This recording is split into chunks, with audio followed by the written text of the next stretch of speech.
നിങ്ങൾ അല്പസമയം ഇരിക്കാവോ? നിങ്ങൾ പ്രാർത്ഥിച്ച് കൊതി പോയില്ല എന്ന് എനിക്ക് മനസ്സിലായി. അതിനിടയ്ക്ക് ഇനിയും നമുക്ക് പ്രാർത്ഥിക്കാം. പാട്ടുപാടാനും പ്രാർത്ഥിക്കാനൊക്കെ ധാരാളം അവസരമുണ്ട്. പിതാവ് ഇരിക്കുന്നു. ഒന്നോ രണ്ടോ മിനിറ്റ് എടുക്കുള്ളൂ. എന്നാൽ പോലും പിതാവിനെ നിർത്തുമ്പോൾ എനിക്കൊരു വിഷമം. നിർത്തിക്കൊണ്ട് എങ്ങനെയാണ് പിതാവിനെ, എനിക്ക് പിതാവിനോട് വലിയൊരു ആത്മീയ ബന്ധം ഒരു ധ്യാനം കൂടി ഇപ്പോൾ അനുഭവപ്പെട്ടു. സത്യത്തിൽ ഞങ്ങളുടെ കഴിഞ്ഞ വാർഷിക ധ്യാനത്തിൽ പിതാവിൻ്റെ വചനം കേട്ട് ഹൃദയത്തിൽ വളരെ ആത്മാർത്ഥമായി പതിച്ചതിൻ്റെ അനുഭവത്തിലാണ് ഞാൻ പിതാവിനോട് റിക്വസ്റ്റ് ചെയ്തു, പിതാവേ ഞങ്ങളുടെ ഈ ചെറിയ ഇടവകയിൽ വന്ന് ഒരു ധ്യാന പ്രസംഗം നടത്താമോ? ഞാൻ പറഞ്ഞിരുന്നത് വലിയ ഇടവകയല്ല, ചെറിയ ഇടവകയാണ്. പക്ഷേ ചെറിയ ഇടവകയാണെങ്കിലും വളരെ ആത്മാർത്ഥമായി വചനത്തിന് വേണ്ടി പ്രാർത്ഥിക്കുവാനായിട്ടൊക്കെ ആഗ്രഹിക്കുന്ന ആൾക്കാരാണെന്നുള്ളത് എനിക്ക് നന്നായിട്ട് ബോധ്യപ്പെട്ടിട്ടുണ്ട്. ഈ 2 വർഷമായപ്പോൾ തന്നെ, അല്ലെങ്കിൽ വന്നപ്പോൾ തന്നെ എനിക്ക് ബോധ്യപ്പെട്ടിരുന്നു. അഭിനന്ദ പിതാവ് കരിസ്മാറ്റിക് പ്രസ്ഥാനത്തിൻ്റെയൊക്കെ തലപ്പത്തായി നിന്നുകൊണ്ട് ധാരാളം നല്ല ശുശ്രൂഷ നടത്തിയ ആളാണ് പിതാവ്. ഞാൻ വെബ്സൈറ്റിൽ നിന്ന് എടുത്തിരിക്കുന്നത് ഇംഗ്ലീഷിൽ, അതുകൊണ്ട് ഞാൻ ഇംഗ്ലീഷിലൊന്ന് പറയാറ് കുറച്ച്. You all know his name, Bishop Varghese Chekkalekal. He was born on February 7th. Age is not a problem, right? If I say the age, yeah, he's so simple a person. He was born on February 7th, 1953 at Malappallipuram in Thrissur district of Kerala. And he belongs to the diocese of Kottappuram. So he's from Thrissur, many of you know. And many of you already got acquainted with him and his schooling and everything. And he joined in a seminary 1971, the Diocese of Calicut. He completed his seminary studies in St. Joseph Seminary, Mangalore. He was ordained in April 2nd, 1981 by a bishop, of course a foreign bishop, Maxwell Noroha. Something like that. Maxwell, yeah, we know such names, not very familiar for me. And he had his master's degree in theology from a Pontifical Seminary, Alve. During 1986 and 1991, he had the doctorate in canon law from a Pontifical Urban University, Rome. Why I say this? When we meet some people, you might think, oh, this is mere spirit. He has his real theological, canonical background. Much more than he also was serving in different parishes, so many places. So he has got grassroots level rich experience.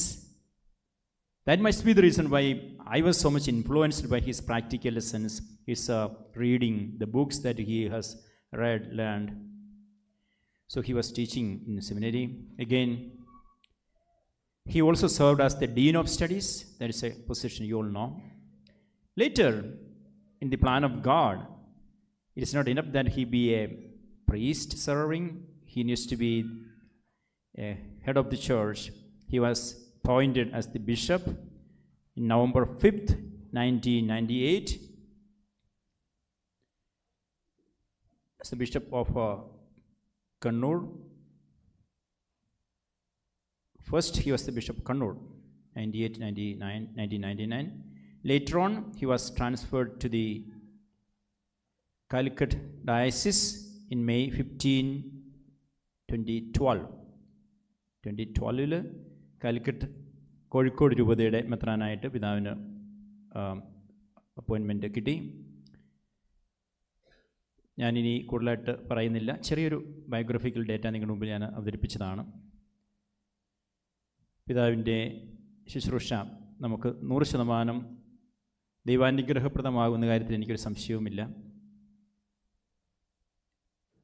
ഞാൻ പിതാവിനെ കൂടുതലെടുത്തെറിഞ്ഞതിൻ്റെ ഒരു സാഹചര്യം സൗണ്ടുമായിട്ട് ബന്ധപ്പെട്ട, അതോടെ പറഞ്ഞ് അല്പം തമാശയല്ല, നിങ്ങൾ ഒത്തിരി സീരിയസ് ആയിട്ടിരിക്കേണ്ടെന്ന് പറയാൻ വേണ്ടിയാണ് ഞാനത്. ഞങ്ങൾക്ക് അവിടെ ധ്യാനത്തിന് ചെന്നപ്പോഴുണ്ടാവും, we had a Bluetooth speaker and Bishop had a collar mic, and it was always creating trouble. Many people came for the Chicago retreat, Bishop. Then I hope you remember me coming and helping, and you were cracking some jokes regarding that. So that is one of the reasons why I got acquainted. I think that was God's intervention. So I volunteered to go and do something, this, that. it did not much improve, but I did not make it worse. But okay, I tried my level best, but it was only Bluetooth speaker. അപ്പോൾ പിതാവ് തമാശയായിട്ടൊക്കെ പറഞ്ഞ് ഞങ്ങളുടെ കേരളത്തിലൊക്കെയാണ് ഇതിനേക്കാൾ നല്ല sound സിസ്റ്റവും സംവിധാനങ്ങളും. ഞാൻ അമേരിക്കയിലേക്ക് വന്നപ്പം വിചാരിച്ചു ഇച്ചിരി സൗണ്ട് സിസ്റ്റമൊക്കെ ഉള്ളത് നല്ലതാണ്, നല്ല സൗണ്ടൊക്കെ ഉള്ളത് നല്ലതാണ്. അന്നേരം പിതാവ് പറഞ്ഞു, അവസാനത്തെ ടോക്കിന് പറഞ്ഞു, നമുക്കേ ഒരു കീബോർഡും പാട്ടൊക്കെ പാടാൻ ഒരു ഗായകൻ അല്ലെങ്കിൽ അതൊക്കെ ഒരു ധ്യാനത്തിന് നല്ലതാണെന്ന് അവിടെ വെച്ച് പറഞ്ഞു. ഞാനതെല്ലാം മനസ്സിൽ കുറിച്ച് അതിലെല്ലാം ഞാൻ ക്രമീകരിച്ചിട്ടുണ്ട് പിതാവിന് വേണ്ടി പാട്ട് പാടാനായിട്ട്. നല്ല ഒരു പാട്ടുകാരൻ സെബാസ്റ്റ്യൻ. പിന്നെ ഞങ്ങളുടെ സൗണ്ട് സിസ്റ്റം എന്ന് പറഞ്ഞാൽ വലിയ സൂപ്പറൊന്നും അല്ലെങ്കിലും സാമാന്യം തൃപ്തികരമായ ഒരു സൗണ്ട്. എനിക്കറിയാം നിങ്ങൾക്കൊക്കെ ചിലർക്കൊക്കെ ഇച്ചിരി സൗണ്ടിൻ്റെ കാര്യത്തിലൊക്കെ ഇച്ചിരി ഇതുണ്ട്. ഞാനത് പിതാവിന് ഞങ്ങൾക്കൊക്കെ മനസ്സിലായി. ക്രമീകരിക്കും അല്പം, പിന്നെ അതൊക്കെ നമ്മൾ അഡ്ജസ്റ്റ് ആവും. തീർത്ത് സ്വരമില്ലെങ്കിൽ ചിലപ്പോൾ നമ്മൾ ഉറങ്ങിപ്പോവും. But we will try. ഞാൻ ഒളിയൊക്കെ അല്പം കൂടെ ഒന്ന് മോഡുലേറ്റ് ചെയ്യാനായിട്ട് തീർച്ചയായിട്ടും ഞങ്ങൾ ശ്രമിക്കുന്നതാണ്. പിതാവെ, ഞാൻ പല കാര്യങ്ങളൊക്കെ പറഞ്ഞു. We are really happy, we are really proud that we have a bishop to speak the word of God or convey the word of God to us for this Lenten retreat. We are extremely happy. We were praying for all of us, also for you to come safely. In the diocese, we can imagine how busy you are. Even we could see while we were traveling, so many calls, so many messages. So he set aside all those things. Bishop was giving maybe retreat in Somerset. Then he also will be going next week to Milpitas, San Francisco for the retreat. So these are the only 3 places. There were so many other requests. So we are I'm welcoming, not giving thanksgiving, I know, but still we are so grateful to you for committing and coming and spending with us. And you are so loving a person, and to describe from my experience, 100% committed for the cause of God, 100% commitment. വളരെ സ്നേഹമുള്ള, ഒത്തിരി സ്നേഹിക്കുന്ന, വളരെ ആത്മാർത്ഥതയുള്ള ഒരു പിതാവായിട്ടാണ് എനിക്ക് ഈ നിമിഷം വരെ പിതാവിനെ പറ്റി മനസ്സിലാക്കാനായിട്ട് സാധിക്കുന്നത്. പിതാവിൻ്റെ വചനം എപ്പോഴും എനിക്ക് ഹൃദയത്തിൽ തുളഞ്ഞു കയറുന്ന അനുഭവമായിരുന്നു. അത് ഇവിടെയും സംഭവിക്കുമെന്ന് എനിക്ക് ഉറപ്പാണ്. വളരെ സ്നേഹത്തോടു കൂടി ഞങ്ങളുടെ ഇടവക്കാട് എല്ലാവരുടെയും ഹൃദയത്തിൽ നിന്നുള്ള ആത്മാർത്ഥമായ സ്വാഗതവും സ്നേഹവും നന്ദിയും പ്രകടിപ്പിക്കുന്നു. ഹാർട്ടി വെൽക്കം പിതാവേ to infant Jesus church. Hearty welcome. Thank U.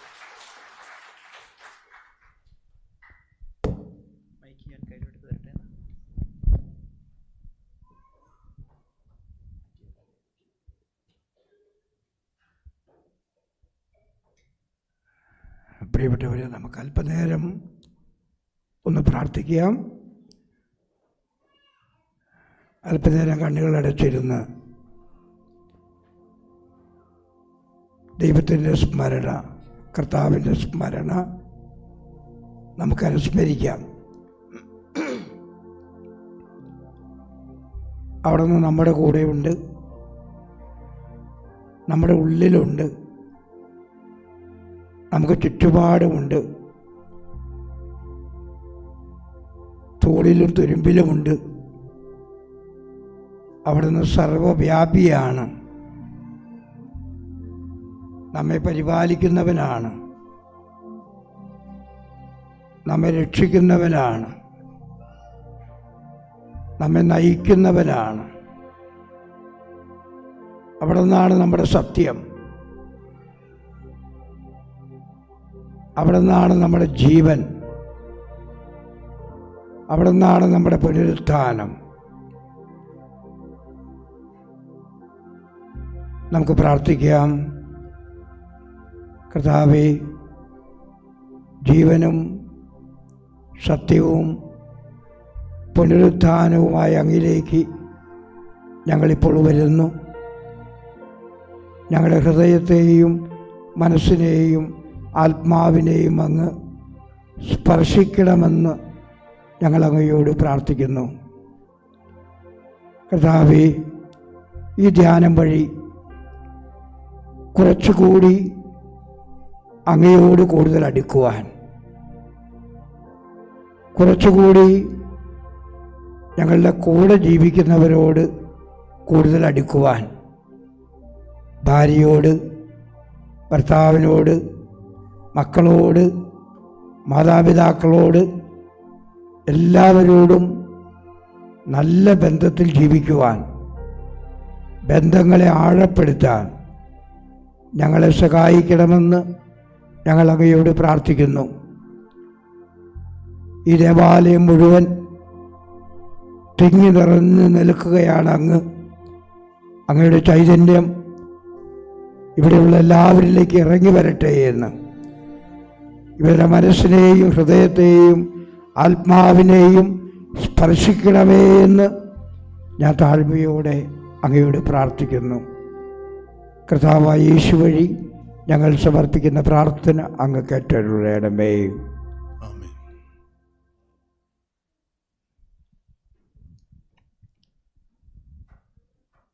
Hallelujah, hallelujah, hallelujah. Praise the lord, praise the lord, praise the lord. Ave Maria, Ave Maria, Ave Maria. Hallelujah, hallelujah, hallelujah. Yes, praise the lord. Isho മിശിഹായ്ക്ക് സ്തുതിയായിരിക്കട്ടെ. നിങ്ങളെല്ലാവരെയും ഈ ധ്യാനത്തിലേക്ക് ഞാൻ വളരെ ഹൃദയപൂർവം സ്വാഗതം ചെയ്യുകയാണ്. ഞാൻ പ്രാർത്ഥനയിൽ സൂചിപ്പിച്ചതുപോലെ ഈ ധ്യാനത്തിൻ്റെ ലക്ഷ്യം എന്താണെന്ന് ചോദിച്ചാൽ, കുറച്ചുകൂടി ദൈവത്തോട് കൂടുതൽ അടുക്കുക, കുറച്ചുകൂടി നമ്മുടെ കൂടെ ജീവിക്കുന്നവരോട് കുറച്ചുകൂടി അടുക്കുക. അങ്ങനെ നമ്മൾ പല പ്രാവശ്യം ധ്യാനം നടത്തി കഴിയുമ്പോൾ നമ്മൾ ദൈവത്തോടും മനുഷ്യരോടും വളരെ അധികമായിട്ട് അടുത്തിട്ടുണ്ടായിരിക്കും. ബന്ധങ്ങൾ ഉറപ്പുള്ളതായി തീർന്നിട്ടുണ്ടായിരിക്കും. പ്രത്യേകിച്ച് ദൈവത്തോട്, നമ്മുടെ കുടുംബാംഗങ്ങളോട് അങ്ങനെ അടുക്കുവാനുള്ള ശക്തി ലഭിക്കട്ടെ എന്ന് നമുക്ക് പ്രത്യേകമായിട്ട് പ്രാർത്ഥിക്കാം. നിങ്ങൾക്കറിയാം, നോമ്പ് കാലമാണ്. ഈ നോമ്പ് കാലത്ത് എന്താണ് ചെയ്യേണ്ടതെന്ന് നിങ്ങൾക്കറിയാം. 3 കാര്യങ്ങൾക്ക് വളരെ പ്രാധാന്യം കൊടുക്കുന്നുണ്ട്. ഒന്ന്, പ്രാർത്ഥനയ്ക്ക്. 2, ഉപവാസത്തിന്. 3-ാമതായിട്ട് ദാനധർമ്മങ്ങൾക്ക്. ഈ നോമ്പുകാലം എന്ന് പറഞ്ഞാൽ പ്രാർത്ഥനയെ ആഴപ്പെടുത്താനുള്ള സമയമാണ്. നോമ്പുകാലം എന്ന് പറഞ്ഞാൽ ഉപവാസത്തിന് പ്രാധാന്യം കൊടുക്കാനുള്ള സമയമാണ്. നോമ്പുകാലം എന്ന് പറഞ്ഞാൽ ദാനധർമ്മങ്ങൾക്ക് പ്രാധാന്യം കൊടുത്ത് എല്ലാവരെയും സ്നേഹിച്ച് മുന്നോട്ട് പോകാൻ നമ്മളെ പഠിപ്പിക്കുന്ന ഒരു കാലഘട്ടമാണ്. അതുകൊണ്ട് എനിക്ക് തോന്നുന്നു ഈ 1-ാമത്തെ ടോക്ക് ഞാൻ നിങ്ങളോട് സംസാരിക്കാൻ ആഗ്രഹിക്കുന്നത് പ്രാർത്ഥനയെക്കുറിച്ച് തന്നെയാണ്. പ്രാർത്ഥനയെക്കുറിച്ച് നിങ്ങൾ ധാരാളമായി ടോക്കുകളൊക്കെ കേട്ടിട്ടുണ്ടായിരിക്കും. നിങ്ങളുടെ ചിന്തയ്ക്കും ഹോംവർക്കിനും വേണ്ടി ഞാൻ നിങ്ങൾക്ക് നൽകുന്നത് മത്തായിയുടെ സുവിശേഷം 17-ാം അധ്യായം 1 മുതൽ 13 വരെ വാക്യങ്ങളാണ്. മത്തായിയുടെ സുവിശേഷം 17-ാം അധ്യായം 1 മുതൽ 13 വരെ വാക്യങ്ങൾ. ആർക്കെങ്കിലും അറിയാമോ അത് എന്താണെന്നുള്ളത്? യേശു രൂപാന്തരപ്പെടുന്നു. Transfiguration of Jesus. അതിനെ പറയുന്നത്, ഗ്രീക്കിൽ പറയുന്നത് മെറ്റാമോർഫോസിസ് എന്ന് പറയും. ശരിക്കും രൂപാന്തരം പ്രാപിക്കുന്ന യേശുവിനെയാണ് അവിടെ നമ്മൾ കാണുന്നത്. അവിടെ നമ്മൾ കാണുന്ന ഒരു കാര്യം, യേശു പ്രാർത്ഥിക്കുകയായിരുന്നു. യേശു പ്രാർത്ഥിക്കുകയായിരുന്നു. ആ ടെക്സ്റ്റിൽ നിന്നും പ്രാർത്ഥിക്കുന്ന മനുഷ്യന് ദൈവം നൽകുന്ന 3 സമ്മാനങ്ങളുണ്ട്. അത് നിങ്ങൾ വാങ്ങിയെടുക്കണം. ഒന്നാമത്തെ സമ്മാനം ഇല്ലൂമിനേഷൻ അഥവാ മുഖപ്രകാശം എന്ന് പറയും. ഇലുമിനേഷൻ അഥവാ മുഖപ്രകാശം. രണ്ടാമത്തേത് ക്ലാരിറ്റി അല്ലെങ്കിൽ വ്യക്തത. മൂന്നാമത്തേത് കറേജ് ഓർ ധൈര്യം. അപ്പോൾ പ്രാർത്ഥിക്കുന്ന മനുഷ്യന് ദൈവം നൽകുന്ന 3 സമ്മാനങ്ങളാണ്. ഒന്നാമത്തെ സമ്മാനം, 2, 3. അത് 3 നമുക്ക് ഈ കർത്താവിൻ്റെ രൂപാന്തരീകരണ സമയത്ത് നമുക്ക് കിട്ടുന്നുണ്ട്. ആ മുഖപ്രകാശത്തെക്കുറിച്ച് എന്താ അവിടെ പറയുന്നത്?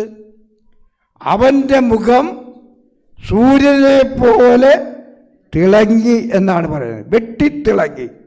അപ്പം പ്രാർത്ഥിക്കുന്ന മനുഷ്യൻ്റെ മുഖം സൂര്യനെ പോലെ വെട്ടിത്തിളങ്ങും എന്നാണ് പറയുന്നത്. അത് മനസ്സിലായില്ലേ?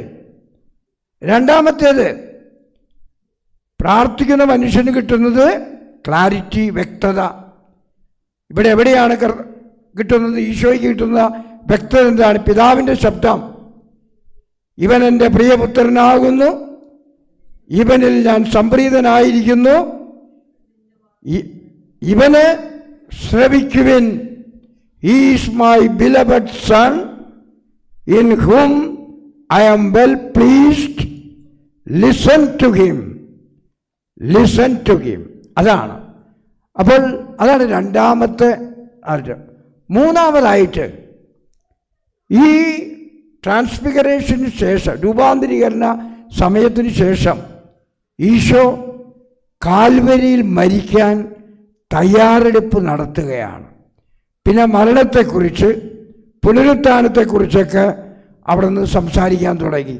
അപ്പോൾ പ്രാർത്ഥിക്കുന്ന മനുഷ്യന് ദൈവം നൽകുന്ന ഏറ്റവും വലിയ സമ്മാനം എന്താണ്?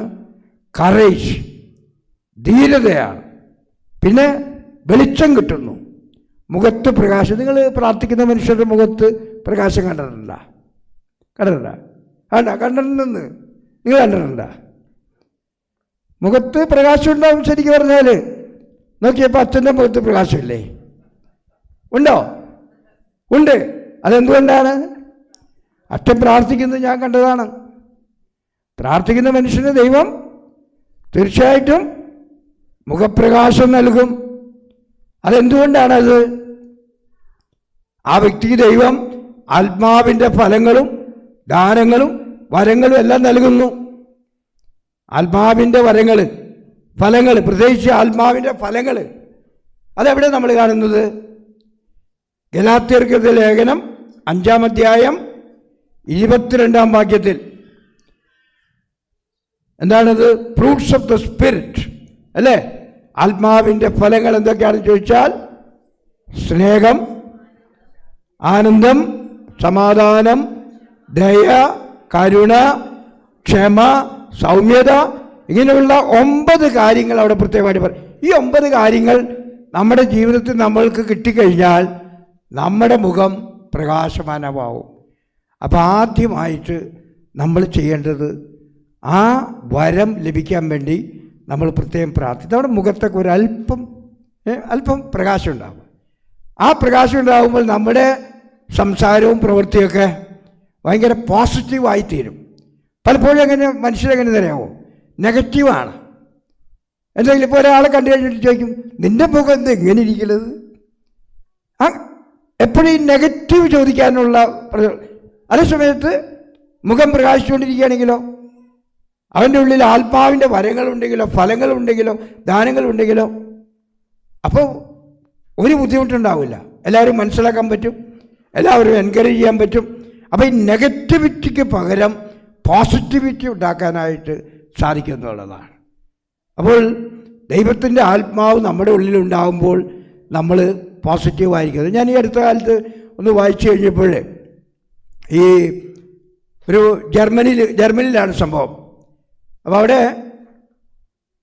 ഒരു മലയാളിയുണ്ട്, ഒരു ജർമ്മനുണ്ട്, ഒരു അമേരിക്കനുണ്ട്. അവർ മൂന്നാളും. അപ്പോൾ ഈ ജർമ്മനിയിൽ നിന്നുള്ള ആൾക്ക് തലയ്ക്കെന്തോ അസുഖം വന്നു, ഇന്ന് ട്യൂമറോ അങ്ങനെ എന്തോ അസുഖം വന്നിരിക്കുകയാണ്. ഡോക്ടർ പറഞ്ഞു ചികിത്സിക്കണം, അങ്ങനെയുണ്ടെന്ന് പറഞ്ഞു. അപ്പോൾ അമേരിക്കക്കാരൻ അങ്ങേരോട് പറഞ്ഞു, നീ പേടിക്കൊന്നും വേണ്ട, ഇപ്പം മെഡിക്കൽ ടെക്നോളജിയൊക്കെ വളരെ നല്ലതാണ്, ഈ രോഗമൊക്കെ മാറ്റിത്തരാൻ പറ്റുന്നതാണെന്ന് പറഞ്ഞു. പിന്നെ വേറൊരു ജർമ്മൻ ഉണ്ടായിരുന്നു. ആ ജർമ്മനും പറഞ്ഞു, നീ പേടിക്കൊന്നും വേണ്ട, നിൻ്റെ രോഗമൊക്കെ മാറും, ഇന്നത്തെ കാലഘട്ടത്തിൽ ഇതൊക്കെ മാറ്റാൻ പറ്റാവുന്ന രോഗങ്ങളാണെന്ന് പറഞ്ഞു.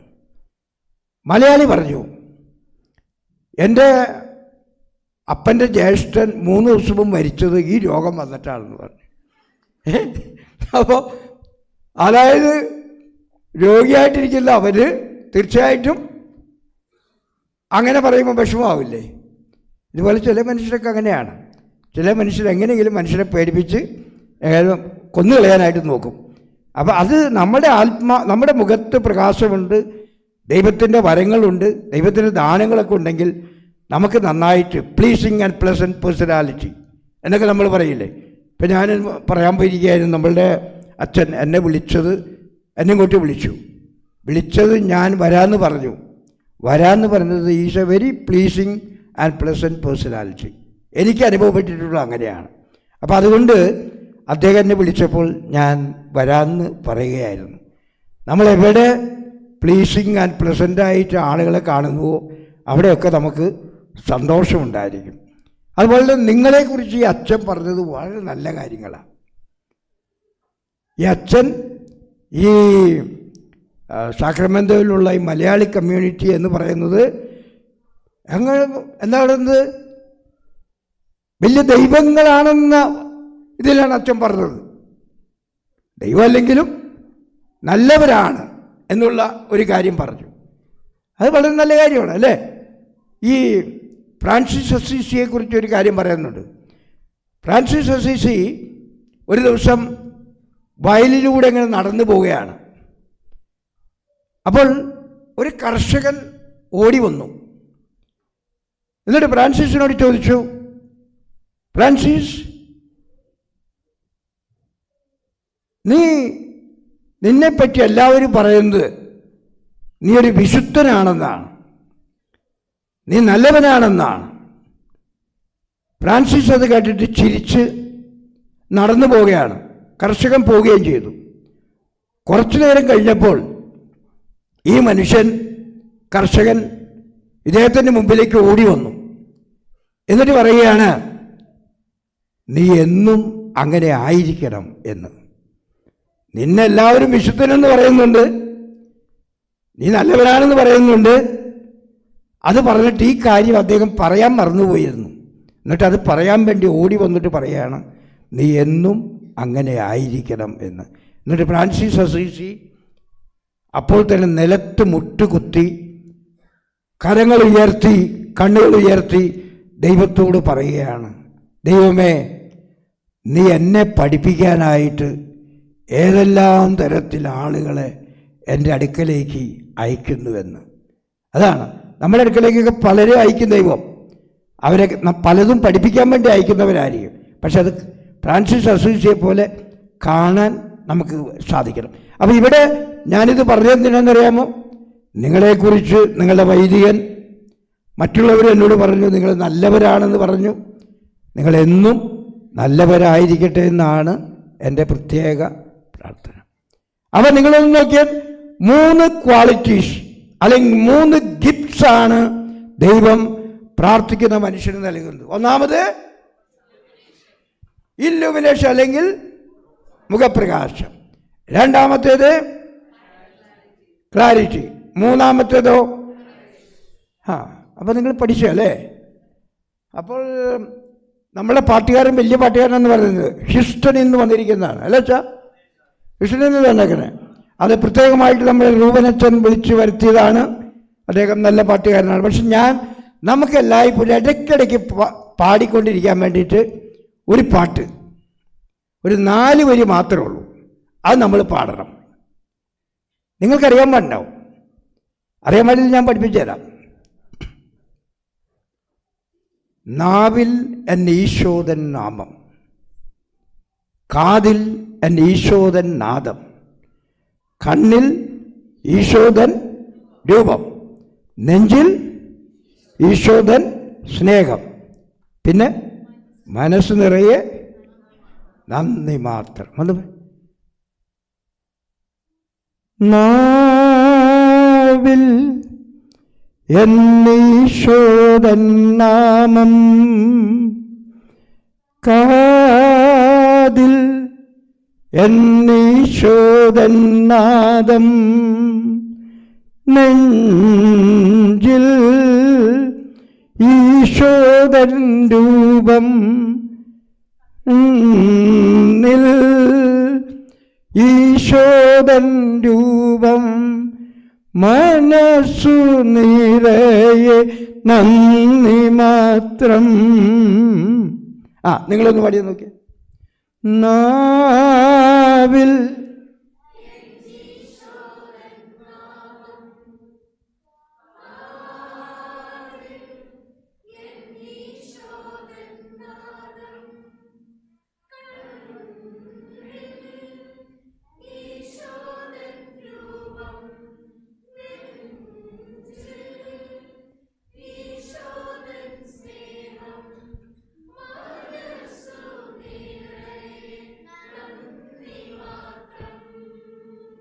എല്ലാവരും കൂടെ ഒന്ന് ഉറക്കപ്പാട്.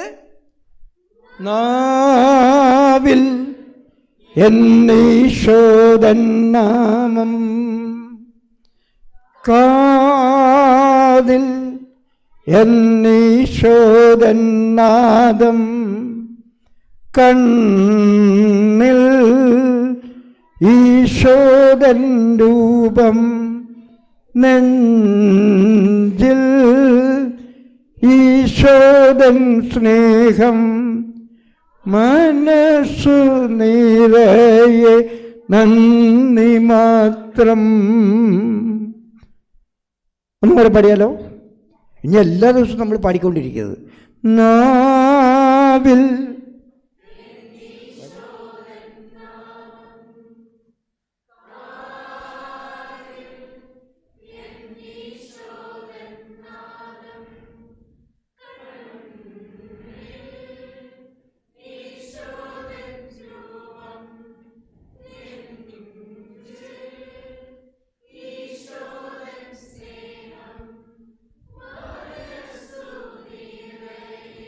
നന്ദി മാത്രം.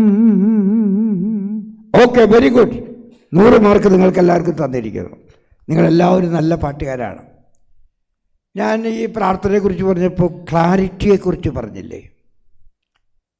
നമ്മുടെയൊക്കെ ജീവിതത്തിൽ ചിലപ്പോഴെങ്കിലും ചില കാര്യങ്ങളെക്കുറിച്ച് നമുക്ക് വ്യക്തത വേണ്ടതായിട്ട് വരും.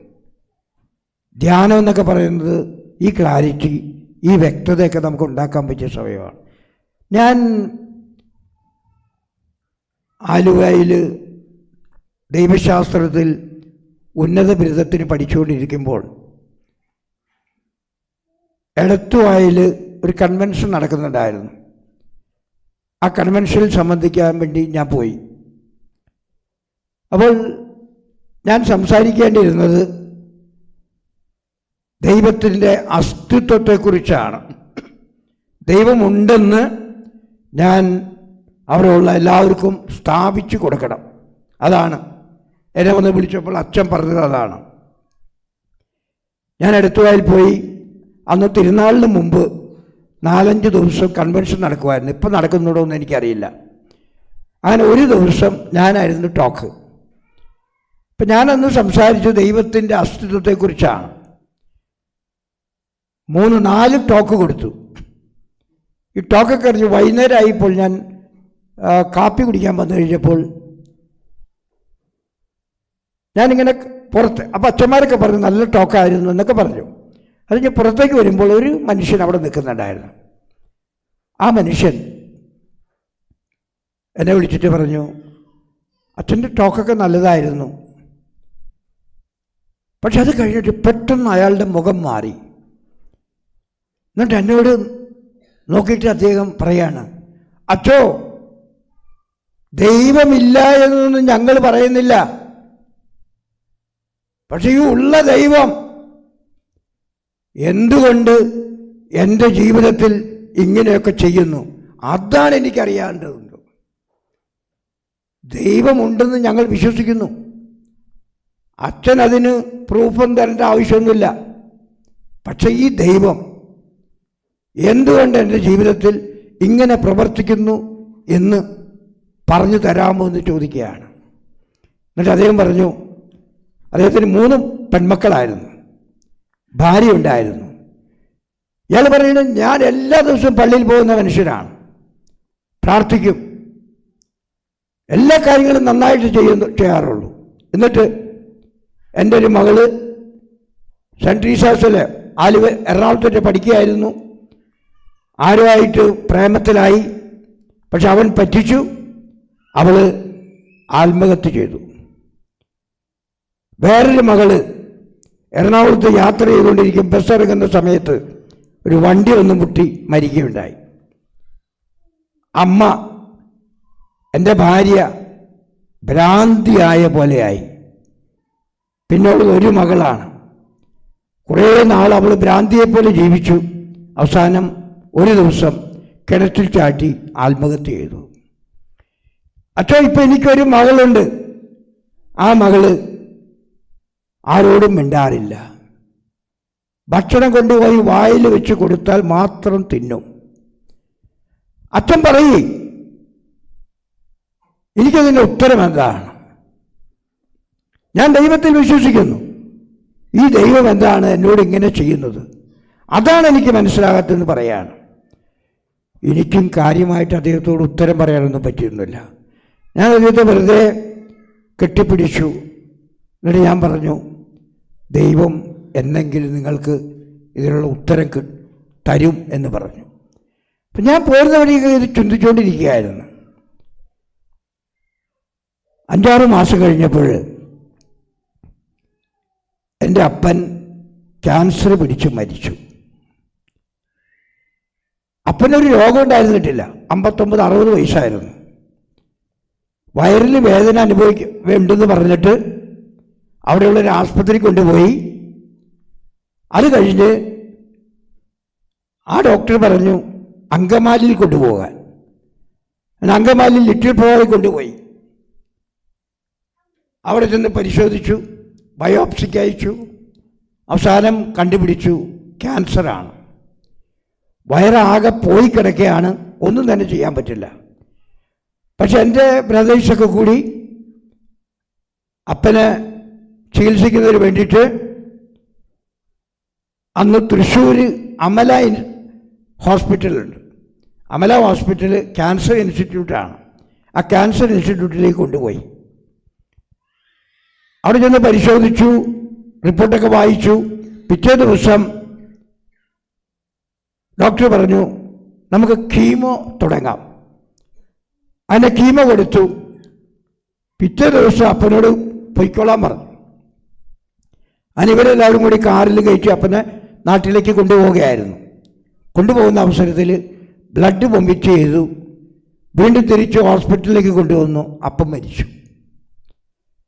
ഞാൻ വളരെ അകലെയായിരുന്നു. വിവരം അറിഞ്ഞ് ഞാൻ പുറപ്പെട്ടു. അവിടെ എത്തുന്നത് 4 മണിയായപ്പോഴാണ്. 4 മണിക്ക് ഫ്യൂണറലായിരുന്നത്. ഒരിക്കലും കരയരുതെന്ന് ഞാൻ വിചാരിച്ചു. പക്ഷെ ഞാൻ അവിടെ ചെന്ന് കഴിഞ്ഞപ്പോൾ ഏതാനും മാസങ്ങൾക്ക് മുമ്പ് ഞാൻ കണ്ട എൻ്റെ അപ്പൻ ആ പെട്ടിയിൽ ഇങ്ങനെ കിടക്കുകയാണ്. എനിക്ക് സഹിക്കാൻ വയ്യാതില്ല. ഞാൻ പെട്ടെന്ന് കരഞ്ഞ് ആ ബോഡിയിലേക്ക് തന്നെ വീഴാണ് ഉണ്ടായത്. ശവടിപ്പൊക്കെ കഴിഞ്ഞു. എല്ലാം കഴിഞ്ഞിട്ട് വീട്ടിൽ വന്നു. പിന്നത്തെ ദിവസങ്ങൾ മുഴുവനും എനിക്ക് ദൈവത്തോട് ഭയങ്കര വിഷമായിരുന്നു, ദേഷ്യമായിരുന്നു. ഞാൻ ദൈവത്തോട് ചോദിച്ചതാണ്, എൻ്റെ ജീവിതം മുഴുവൻ നിനക്ക് ഞാൻ തന്നില്ലേ, എന്നിട്ട് ഒരു വാണിംഗ് പോലും നൽകാതെ എൻ്റെ അപ്പന് എന്തുകൊണ്ട് ഇത്ര വേഗം വിളിച്ചുകൊണ്ട് പോയി? ഞാൻ അങ്ങനെ വിഷമിച്ചിരിക്കുമ്പോൾ, അന്ന് ഫോൺ സൗകര്യമൊക്കെ വളരെ കുറവാണ്. എൻ്റെ ഒരു കൂട്ടുകാരൻ എനിക്ക് ഒരു ലെറ്റർ എഴുതി, അനുശോചനം അറിയിച്ചുകൊണ്ടുള്ള ലെറ്ററാണ്. അതിൻ്റെ അവസാനം എൻ്റെ കൂട്ടുകാരൻ എഴുതിയിരുന്നു, എൻ്റെ പേര് വർഗീസ് എന്നാണല്ലോ, Varghese, why to weep? God never commits a mistake. Varghese, why to weep? God never commits a mistake. വർഗീസേ, എന്തിനാ കരയുന്നേ? ദൈവത്തിനൊരിക്കലും തെറ്റ് പറ്റാറില്ലല്ലോ. ഞാൻ ആ വാചകം വീണ്ടും വീണ്ടും വീണ്ടും വായിച്ചു. വായിച്ചപ്പോൾ ദൈവത്തിൻ്റെ ആത്മാവ് എൻ്റെ ഉള്ളിലേക്ക് വരികയായിരുന്നു. ഞാൻ എൻ്റെ മനസ്സുകൊണ്ട് പറഞ്ഞു, എന്തെല്ലാം സംഭവിച്ചാലും ദൈവത്തിന് തെറ്റുപറ്റാറില്ലല്ലോ. എൻ്റെ അപ്പന് 60-ാമത്തെ വയസ്സിൽ ദൈവം വിളിച്ചുകൊണ്ട് പോയപ്പോൾ ദൈവത്തിന് തെറ്റുപറ്റിയോ? ഞാൻ പറഞ്ഞു, ഒരിക്കലുമില്ല. ഞാൻ വീട്ടിലുള്ള അമ്മയെയും എൻ്റെ ബ്രദേഴ്സിനും സിസ്റ്റേഴ്സിനൊക്കെ വിളിച്ച് പ്രാർത്ഥനാ മുറിയിൽ കൊണ്ടുവന്ന് ഇന്ന് ഞാൻ ഓർക്കുന്നു, ഇങ്ങനെ ഞാൻ പ്രാർത്ഥിച്ചത്, ദൈവമേ, ഞങ്ങളുടെ അപ്പനെ ഇത്ര വേഗം വിളിച്ചുകൊണ്ട് പോയതിൽ ഞങ്ങൾക്ക് ദുഃഖമുണ്ട്.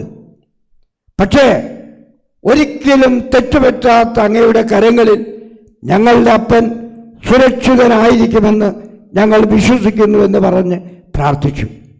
ഈ പ്രാർത്ഥനയൊക്കെ കഴിഞ്ഞ് കഴിഞ്ഞപ്പോൾ വീട്ടിലെ അമ്മയും അതുപോലെ തന്നെ പെങ്ങന്മാരും ബ്രദേഴ്സൊക്കെ എന്നോട് പറഞ്ഞു, എന്തോ ഒരു ആശ്വാസം കിട്ടിയ പോലെയാണ്. ദൈവത്തിനൊരിക്കലും തെറ്റുപറ്റില്ലല്ലോ. പ്രിയപ്പെട്ടവർ, ഇന്ന് നിങ്ങളോട് ഞാനും പറയുന്നതാണ്, നിങ്ങൾക്ക് പ്രിയപ്പെട്ടവരെ ദൈവത്തിൻ്റെ കരങ്ങളിൽ കൊടുത്തുകൊണ്ട് പറയണം, ഇതാ അങ്ങേക്കൊരിക്കലും തെറ്റുപറ്റില്ല എന്നറിയാം, ഈ ആളെ അങ്ങയുടെ കരങ്ങളിൽ ഞാൻ ഏൽപ്പിക്കുന്നു. അതാണ് ധ്യാനം. ഭാര്യയെ, ഭർത്താവിനെ, മക്കളെ എല്ലാം ദൈവത്തിൻ്റെ കരങ്ങളിൽ ഏൽപ്പിച്ചുകൊണ്ട് നമ്മൾ പറയണം, ഒരിക്കലും തെറ്റ് പറ്റാത്തവനാണ് അങ്ങ്. 60-ാമത്തെ വയസ്സിൽ ദൈവം എൻ്റെ അപ്പനെ വിളിച്ചുകൊണ്ട് പോയപ്പോൾ ദൈവത്തിന് തെറ്റുപറ്റിയോ? ഒരിക്കലുമില്ല. 33-ാമത്തെ വയസ്സിൽ ഈശോ കുരിശിൽ 2 കള്ളന്മാരുടെ നടുവിൽ മരിച്ചപ്പോൾ ദൈവത്തിന് തെറ്റുപറ്റിയോ? നമ്മൾ പറയുന്നു ഒരിക്കലുമില്ല എന്ന്. ദൈവത്തിന് ഒരിക്കലും തെറ്റു പറ്റുന്നില്ല. അപ്പോൾ ഈ ധ്യാനത്തിന് നിങ്ങളോട് പ്രത്യേകമായിട്ട് എനിക്ക് പറയാനുള്ളത്, നിങ്ങളുടെ ജീവിതത്തിൽ എന്തെങ്കിലുമൊക്കെ സംഭവിച്ചിട്ടുണ്ടെങ്കിൽ, അതെല്ലാം നിങ്ങളെ വേദനിപ്പിച്ചിട്ടുണ്ടെങ്കിൽ, അവിടെ നിങ്ങളുടെ ഹൃദയത്തോട് മനസ്സിനോട് പറയണം, എൻ്റെ ദൈവത്തിന് ഒരിക്കലും തെറ്റ് പറ്റുന്നില്ല. ആ ദൈവത്തിൻ്റെ കരങ്ങളിൽ ഞാൻ ഈ വ്യക്തിയെ സമർപ്പിക്കുന്നു, അർപ്പിക്കുന്നു എന്ന് പറയണം. പറയണം. അപ്പം ഈ 3 കാര്യങ്ങൾ നിങ്ങൾ പ്രാർത്ഥനയെക്കുറിച്ച് ഓർക്കില്ലേ? എന്തൊക്കെയാണ്? Illumination, clarity. ഓക്കെ. ഇനി ഞാൻ വേറൊരു കാര്യം പറയാൻ പോകുന്നു പ്രാർത്ഥനയെക്കുറിച്ച് തന്നെ. നമുക്കറിയാം, കർത്താവ് പറഞ്ഞു, മുട്ടുവിൻ തുറക്കപ്പെടും, അന്വേഷിപ്പിൻ കണ്ടെത്തും, ചോദിപ്പിൻ നിങ്ങൾക്ക് ലഭിക്കും, അല്ലേ? പറഞ്ഞില്ലേ? പക്ഷെ മുട്ടുന്നവർക്കെല്ലാം തുറന്നു കൊടുക്കുമോ? ചോദിക്കുന്നവർക്ക് കിട്ടാറുണ്ടോ? പിന്നെന്താണ്? അന്വേഷിക്കുന്നവർക്ക് കണ്ടെത്താറുണ്ടോ? ഉണ്ടോ? അപ്പോൾ നിങ്ങൾ ഇന്ന് പ്രത്യേകമായിട്ട് ഓർക്കേണ്ടത്, പ്രാർത്ഥനയ്ക്ക് ദൈവം നൽകുന്ന 4 ഉത്തരങ്ങളാണ്. അത് നിങ്ങൾ ഓർത്തിരിക്കണം. 1, some prayers are heard immediately. നിങ്ങളുടെ ചില പ്രാർത്ഥനകൾ ദൈവം പെട്ടെന്ന് കേൾക്കും. എന്താണ്? നമ്മുടെ ചില പ്രാർത്ഥനകൾ ദൈവം പെട്ടെന്ന് കേൾക്കും. 2, some prayers are heard late. ചില പ്രാർത്ഥനകൾ ദൈവം താമസിച്ചേ കേൾക്കൂ. 3, Some prayers are heard partially. ചില പ്രാർത്ഥനകൾ ദൈവം പരോക്ഷമായിട്ട് മാത്രമേ കേൾക്കുള്ളൂ. നാലാമതായിട്ട് some prayers are never heard. നിങ്ങളുടെ ചില പ്രാർത്ഥനകൾ ദൈവം ഒരിക്കലും കേൾക്കില്ല. 4 കാര്യങ്ങൾ പിടികിട്ടിയ നാവിൽ, നിങ്ങളെ ഉറക്കം വരുന്നുള്ളൂ, നാവിൽ എന്നീശോദൻ നാമം, കാതിൽ എന്നീശോദൻ നാദം, കണ്ണിൽ ഈശോദൻ രൂപം, നെഞ്ചിൽ ഈശോദൻ സ്നേഹം, മനസ്സു നിറയെ നന്ദി മാത്രം. അപ്പം നമുക്ക് ഒന്നാമത്തെ ആശയത്തിലേക്ക് പോവാം. Some prayers are heard immediately. ചില പ്രാർത്ഥനകൾ ദൈവം പെട്ടെന്ന് കേൾക്കുന്നു. ബൈബിളിൽ അതിനുള്ള ഉദാഹരണങ്ങളുണ്ടോ? ഇല്ലേ? ആ രക്തസ്രാവക്കാരിയായിട്ടുള്ള സ്ത്രീ, അന്ധനായിട്ടുള്ള മനുഷ്യൻ, കുരുടന്മാര്, ബലിരര്, ഇവരൊക്കെ പ്രാർത്ഥിച്ച ഉടൻ തന്നെ നിനക്ക് സൗഖ്യം പ്രാപിക്കട്ടെ, അവിടെ നിന്ന് കരയുന്ന കാണുന്നില്ലേ? കരയുന്ന എന്താണ്? ദാവീദിന്റെ പുത്രനായ ഈശോയെ ഞങ്ങളിൽ കനിയണമേ. ഈശോ അവിടെ ചെന്നിട്ട് ചോദിക്കുന്നു, എന്താണ് നിനക്ക് വേണ്ടത്? ഞാൻ എന്ത് ചെയ്യണമെന്നാണ് നീ ആഗ്രഹിക്കുന്നത്? എനിക്ക് കാഴ്ച വേണം. അപ്പോൾ ഈശോ ചോദിക്കുകയാണ്, ഇത് ചെയ്യാൻ എനിക്ക് കഴിയുമെന്ന് നീ വിശ്വസിക്കുന്നുണ്ടോ? കർത്താവേ, അങ്ങേക്ക് സാധിക്കും എന്ന് പറയുകയാണ്. അപ്പോൾ തന്നെ കാഴ്ച ഉണ്ടാകട്ടെ എന്ന് പറയുന്നു, അല്ലേ? ഈ 2 ദിവസം മുമ്പ് നമ്മൾ വായിച്ചു കേട്ട സുവിശേഷമാണ്, അല്ലേ? അപ്പോൾ ഇതൊക്കെ പെട്ടെന്ന് നമ്മുടെ പ്രാർത്ഥന കേൾക്കുന്നു എന്നുള്ളതാണ്. ഞാൻ എൻ്റെ ഒരു അനുഭവം നിങ്ങളോട് പറയാം. ഞാൻ ഈ അനുഭവം പറയുന്നത് നിങ്ങൾക്ക് ഇതുപോലത്തെ അനുഭവം ഉണ്ടെങ്കിൽ ഓർക്കണം. ഞാൻ കണ്ണൂരിലെ ബിഷപ്പായിരുന്നപ്പോൾ എനിക്ക് കാസർഗോഡ് ഒരു പരിപാടിക്ക് പോകാനുണ്ടായിരുന്നു. അപ്പോൾ ഞാൻ 5 മണിക്ക് അലാം വെച്ചു. 5 മണിക്ക് എഴുന്നേൽക്കാനായിട്ട് അലാം വെച്ചു. ഞാനിങ്ങനെ അലാം അടിക്കുന്നത് കേട്ട് പതുക്കെ എഴുന്നേൽക്കാൻ നോക്കുകയാണ്. എൻ്റെ അമ്മേ, എഴുന്നേൽക്കാൻ നോക്കുമ്പോൾ എൻ്റെ ഈ കൈയുണ്ടല്ല, ഈ ശരീരത്തോട് ഒട്ടിപ്പിടിച്ചിരിക്കുന്നു. എൻ്റെ കൈ, ഇത് 10-12 കൊല്ലം മുമ്പാണ്, എൻ്റെ കൈ ഇങ്ങനെ ഒട്ടിപ്പിടിച്ചിരിക്കുകയാണ്. ഞാനാകെ ഷോക്കേറ്റ പോലെയായി. ഞാൻ ഈ കൈ ഒന്ന് വലം കൈ കൊണ്ടൊക്കെ ഒന്ന് തട്ടിയൊക്കെ നോക്കി, പരിചയം രക്ഷയില്ല, അത് അങ്ങനെ തന്നെ ഇരിക്കണത്. എൻ്റെ കണ്ണിൽ നിന്ന് കണ്ണീരിങ്ങനെ വരാൻ തുടങ്ങി. എനിക്ക് ഭയങ്കര വിഷമമായി. എന്താ ചെയ്യുക? ഞാൻ പതുക്കെ, അപ്പോൾ ഫോൺ നോക്കിയിട്ടൊന്നും എടുക്കാൻ ബുദ്ധിമുട്ടാണ്, അടിക്കാനും ബുദ്ധിമുട്ട്. ഞാൻ പതുക്കെ എന്നിട്ട് എഴുന്നേറ്റു, പുറത്തേക്ക് വന്ന് അച്ഛന്മാരെ വിളിച്ചു. അപ്പോൾ അച്ഛന്മാരൊക്കെ ഓടി വന്നു. അച്ഛന്മാർ ഓടി വന്ന് അവരിങ്ങനെ മസാജൊക്കെ ചെയ്ത് നോക്കി. എൻ്റെ കൈ അനങ്ങുന്നില്ല. അവർ ഡോക്ടറെ വിളിച്ചുകൊണ്ട് വന്നു. ഡോക്ടർ പരിശോധിച്ചു. ഇന്ന് ഡോക്ടർ പറഞ്ഞു, ഞാനിപ്പോൾ 2-3 ടാബ്ലറ്റ് എഴുതി തരാം, ഒരു 8 മണിയാവുമ്പോൾ പിതാവ് ആസ്പത്രിയിലേക്ക് വരണമെന്ന് പറഞ്ഞു. ഞാൻ പറഞ്ഞു വരാമെന്ന് പറഞ്ഞു. ഡോക്ടർ പോയി. മരുന്ന് വാങ്ങാനായിട്ട് വേറെ ആളുകളും പോയി. അങ്ങനെ ഞാൻ അവിടെ ഇരിക്കുമ്പോൾ എൻ്റെ ചുറ്റും ഇങ്ങനെ അച്ഛന്മാരിങ്ങനെ ഞാൻ ചത്ത പോലെ ഇങ്ങനെ നോക്കിയിരിക്കുകയാണ്. നമ്മൾ ചിലപ്പോഴൊക്കെ അങ്ങനെയല്ലേ, ചില അപ്പനോ അമ്മയോ ഒക്കെ മരിക്കാൻ കിടക്കുന്ന സമയത്ത് നമ്മളിങ്ങനെ പോയി നിൽക്കും. എന്നിട്ട് അവർക്ക് ഭ്രാന്ത് കയറും, അത് നിൽപ്പ് കാണുമ്പോൾ തന്നെ. അപ്പോൾ ഈ ഇവരുടെ എൻ്റെ കിടപ്പും ഇവരുടെ നിൽപ്പും അങ്ങനെ പറഞ്ഞു കഴിഞ്ഞ് അങ്ങനെ നിൽക്കുന്ന സമയത്ത് ഞാൻ ഇവരോട് പറഞ്ഞു, നിങ്ങൾ പൊയ്ക്കോ, വെറുതെ നിന്നിട്ട് എന്തിനാണ്? അപ്പോൾ മനസ്സോടെ അവരൊക്കെ പോയി. ഞാൻ പതുക്കെ അവിടെ നിന്ന് എഴുന്നേറ്റ്, അവിടെ ബിഷപ്പ് ഹൗസിൽ ഒരു ചാപ്പലുണ്ട്, പള്ളി, ആ ചാപ്പലിലേക്ക് ഞാൻ പോയി. ഞാൻ അവിടെ ചെന്ന് അറിയാതെ തന്നെ, നിങ്ങൾക്കറിയാമോ, എൻ്റെ കണ്ണിൽ നിന്ന് കണ്ണീരിങ്ങനെ ഒഴുകി വരികയാണ്. അന്ന് എനിക്ക് മനസ്സിലായത് എൻ്റെ ശരീരത്തിൽ ഇത്രമാത്രം വെള്ളമുണ്ടെന്ന്. അത്രമാത്രം കണ്ണീരെങ്ങനെ ഒലിച്ചുകൊണ്ടിരിക്കുന്നത്. അതിനിടയിൽ ഞാൻ പറയുന്നുണ്ട്, ഞാൻ ദൈവത്തോട് ചോദിക്കുന്നത്, ഞാൻ ഇങ്ങനെയൊക്കെ ആയിക്കഴിഞ്ഞാൽ എങ്ങനെ പ്രസംഗിക്കാം, ഞാനെങ്ങനെ കുർബാന ചെല്ലാം, ഞാനെങ്ങനെ കാസർഗോഡ് പോവും, ഞാനെങ്ങനെ കണ്ണൂർ പോവും എന്നൊക്കെ ഇങ്ങനെ ചോദിച്ചുകൊണ്ട് ഭയങ്കര ചോദ്യങ്ങളൊക്കെ ചോദിക്കുകയാണ്. അപ്പോഴിങ്ങനെ കണ്ണീര് ഇങ്ങനെ വന്നുകൊണ്ടിരിക്കുന്നുണ്ട്. കുറേ അങ്ങനെ കഴിഞ്ഞ് കഴിഞ്ഞപ്പോൾ ശരിക്കും പ്രാർത്ഥിച്ചൊരു ദിവസമായിരുന്നത്. ഒരു റിയൽ പ്രോബ്ലമാണ്. ഈ പ്രോബ്ലം മാറ്റിത്തരാൻ ദൈവം ആവശ്യമുണ്ട്. അതുകൊണ്ട് ഞാൻ പ്രാർത്ഥിക്കുകയാണ്. ഇത് കഴിഞ്ഞിട്ട് നിത്യസഹായ മാതാവിൻ്റെ ഒരു രൂപം ഉണ്ടായിരുന്നു. ആ രൂപത്തിനടുത്ത് ഞാൻ ചെന്നു. അപ്പോൾ കൈ ഇങ്ങനെയല്ല ഇരിക്കണത്.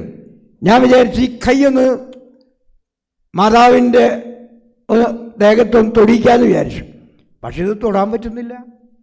കൈ ഇങ്ങനെ ഇരിക്കല്ലേ, തൊടാൻ എത്ര നോക്കിയിട്ടും പറ്റുന്നില്ല. പിന്നെ ഒരു കണക്ക് ഞാൻ തൊടിയിച്ച് തിരിച്ച് ഞാൻ എൻ്റെ റൂമിലേക്ക് വന്നു. ഭയങ്കര ടയേർഡായിട്ട് എനിക്ക് തോന്നി. ഞാൻ ബെഡിൽ കിടന്നിട്ട് പതുക്കെ മയങ്ങിപ്പോയി, ഉറക്കത്തിലേക്ക് പോയി. ഒരു 10-20 മിനിറ്റ് കഴിഞ്ഞിട്ടുണ്ടാവും. പെട്ടെന്ന് ഒരു വിളിയാണ്, ഒരു സ്ത്രീ ശബ്ദമായിരുന്നു. മോനെ വർഗീസേ, അങ്ങനെയായിരുന്നു വിളി. അത് കേട്ട മാത്രമേ ഞാൻ എന്തോ എന്ന് ചോദിച്ചുകൊണ്ട് ചാടി എഴുന്നേറ്റു നോക്കുമ്പോൾ കൈ okay. Price the lord, praise the lord, praise the Lord. എൻ്റെ കൈ അങ്ങനെ ഓക്കെ ആയി. ഞാൻ നോക്കുമ്പോൾ ഞാനൊന്നൊക്കെ നോക്കിക്കഴിഞ്ഞപ്പോൾ ഒരു കുഴപ്പമില്ല, കൈയെല്ലാം ഓക്കെ ആയിരിക്കുന്നു. അപ്പോഴേക്കും അച്ഛന്മാരെ വിളിച്ച് അച്ഛന്മാരൊക്കെ ഒന്ന് പൊക്കിയൊക്കെ നോക്കി. അപ്പോൾ പറഞ്ഞു കുഴപ്പമൊന്നുമില്ലല്ലോ ഇത്. അവൾക്ക് 8 മണിയായപ്പോഴേക്കും ആസ്പത്രിയിൽ ഞങ്ങൾ ചെല്ലാതെ വന്നപ്പോൾ ഡോക്ടറെ വിളിച്ചു. എന്ത് പറ്റി, എന്താ വരാത്തതെന്ന് ചോദിച്ചു. അപ്പം ഞാൻ പറഞ്ഞു ഡോക്ടർ എൻ്റെ കൈ ഒരു കുഴപ്പമില്ല, മാറിയെന്ന് പറഞ്ഞു. ഡോക്ടർ പറഞ്ഞു അങ്ങനെയൊന്നും സംഭവിക്കില്ലല്ലോ, അത് കണ്ടിട്ട് മാറണമെങ്കിൽ കുറേ നാളെടുക്കുന്ന മട്ട ഞാൻ കണ്ടതെന്ന് പറഞ്ഞു. ഡോക്ടർ പറഞ്ഞു. അപ്പം ഞാൻ പറഞ്ഞു എല്ലാ ഡോക്ടറും എൻ്റെ കൈയുടെ അസുഖം മാറി, ഒരു കുഴപ്പമില്ല. അപ്പം അദ്ദേഹം പറഞ്ഞു ഈസ് എ ഹിന്ദു ബട്ട് ഈ said it is A miracle, അതൊരു അത്ഭുതമാണെന്ന് അദ്ദേഹം പറഞ്ഞു. ഇവിടെ എന്താ നിങ്ങൾ മനസ്സിലാകുന്നത്? ചില പ്രാർത്ഥനകൾ ദൈവം പെട്ടെന്ന് കേൾക്കുന്നു. എൻ്റെ പ്രാർത്ഥന ദൈവം പെട്ടെന്ന് കേട്ടു. അതാണ് ചില പ്രാർത്ഥനകൾ. ഇതുപോലെ തന്നെ നിങ്ങളൊരു പക്ഷേ ലൂർദിൽ നടന്ന പല അത്ഭുതങ്ങൾ ലൂർദിൽ നടക്കുന്നുണ്ട്. മരി ഫെറാൻസ് എന്ന് പറയുന്ന ഒരു യുവതി, അവൾ TV പിടിച്ച് മരിക്കാറായിട്ട് കിടക്കുകയാണ്. അവൾ നിരീശ്വരവാദിയായിരുന്ന ഒരു ഡോക്ടർ ഇവളെ പരിശോധിച്ചിട്ട് പറഞ്ഞു ഇവൾ ഏത് നിമിഷവും മരിക്കും. അദ്ദേഹത്തിൻ്റെ പേര് അലക്സിസ് കാരൽ. വളരെ ഫേമസ് ആയിട്ടുള്ള ശാസ്ത്രജ്ഞനും ഡോക്ടറുമായിരുന്നു. അപ്പോൾ ഈ അലക്സിസ് കാരൽ മരിക്കുമെന്ന് പറഞ്ഞു.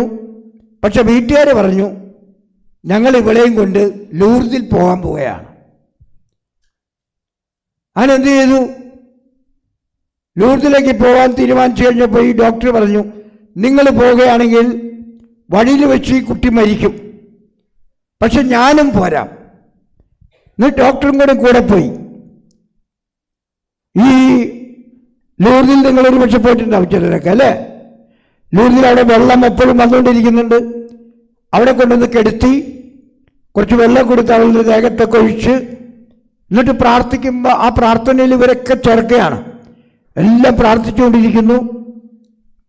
കുറേ നേരം കഴിച്ചപ്പോൾ ഈ ചത്ത ശവം പോലെ കിടക്കുന്ന ഈ മരി ഫെറാൻസ് പതുക്കെ ചലിക്കാൻ തുടങ്ങി. അവസാനം ആ ബെഡിൽ നിന്ന് അവൾ എഴുന്നേറ്റ് നിന്നിട്ട് ഇങ്ങനെ ദൈവത്തെ സ്തുതിക്കുകയാണ്. അതിനടുത്തായിട്ട് ഈ നിരീശ്വരവാദിയായിട്ടുള്ള അലക്സിസ് കാരൽ നിൽക്കുന്നുണ്ടായിരുന്നു. അലക്സിസ് കാരൽ തൻ്റെ കണ്ണുകൊണ്ട് കണ്ടു ദൈവം ചെയ്ത അത്ഭുതം. അവൾ സുഖപ്പെട്ടു. മരിക്കുമെന്ന് പറഞ്ഞതാണ്, അവൾ സുഖപ്പെട്ടു. എന്നിട്ട് അലക്സിസ് കാരൽ അത് ലോകത്തോട് വിളിച്ചു പറയാൻ മടി കാണിച്ചു. കാരണം തൻ്റെ പേര് പോയല്ലോ എന്ന് വിചാരിച്ചു. പക്ഷെ അവസാനം അദ്ദേഹം എഴുതിയ ഒരു പുസ്തകമാണ് ദ സ്റ്റോറി ഓഫ് ബെർണദത്ത്. ബെർണദത്തിൻ്റെ കഥ എന്ന് പറയുന്ന ഏറ്റവും മനോഹരമായ ഒരു പുസ്തകം അയാൾ എഴുതി തീർക്കുകയായിരുന്നു. അതാണ്. അപ്പോൾ ചുരുക്കം പറഞ്ഞാൽ നമ്മുടെ ചില പ്രാർത്ഥനകൾ ദൈവം പെട്ടെന്ന് കേൾക്കും. രണ്ടാമതായിട്ട് പ്രാർത്ഥനയുടെ പ്രിൻസിപ്പിള്, ചില പ്രാർത്ഥനകൾ ദൈവം വൈകിയേ കേൾക്കൂ. അതിനെപ്പറ്റി പറയുന്നത് ദൈവം ഒരിക്കലും നേരത്തെ വരുന്നില്ല, ദൈവം ഒരിക്കലും വൈകി വരുന്നില്ല. God comes on time. God never comes early, never comes late, but he comes on time. അതിനുള്ള ഏറ്റവും വലിയ ഉദാഹരണം, നിങ്ങൾ ഇവിടെ മാതൃ സംഘടനയൊക്കെ ഉണ്ടോ വെച്ചാൽ ഉണ്ട്.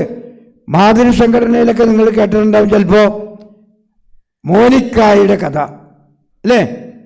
മോനിക്കായെ പറ്റി നിങ്ങൾ കേട്ടിട്ടുണ്ടായിരിക്കും.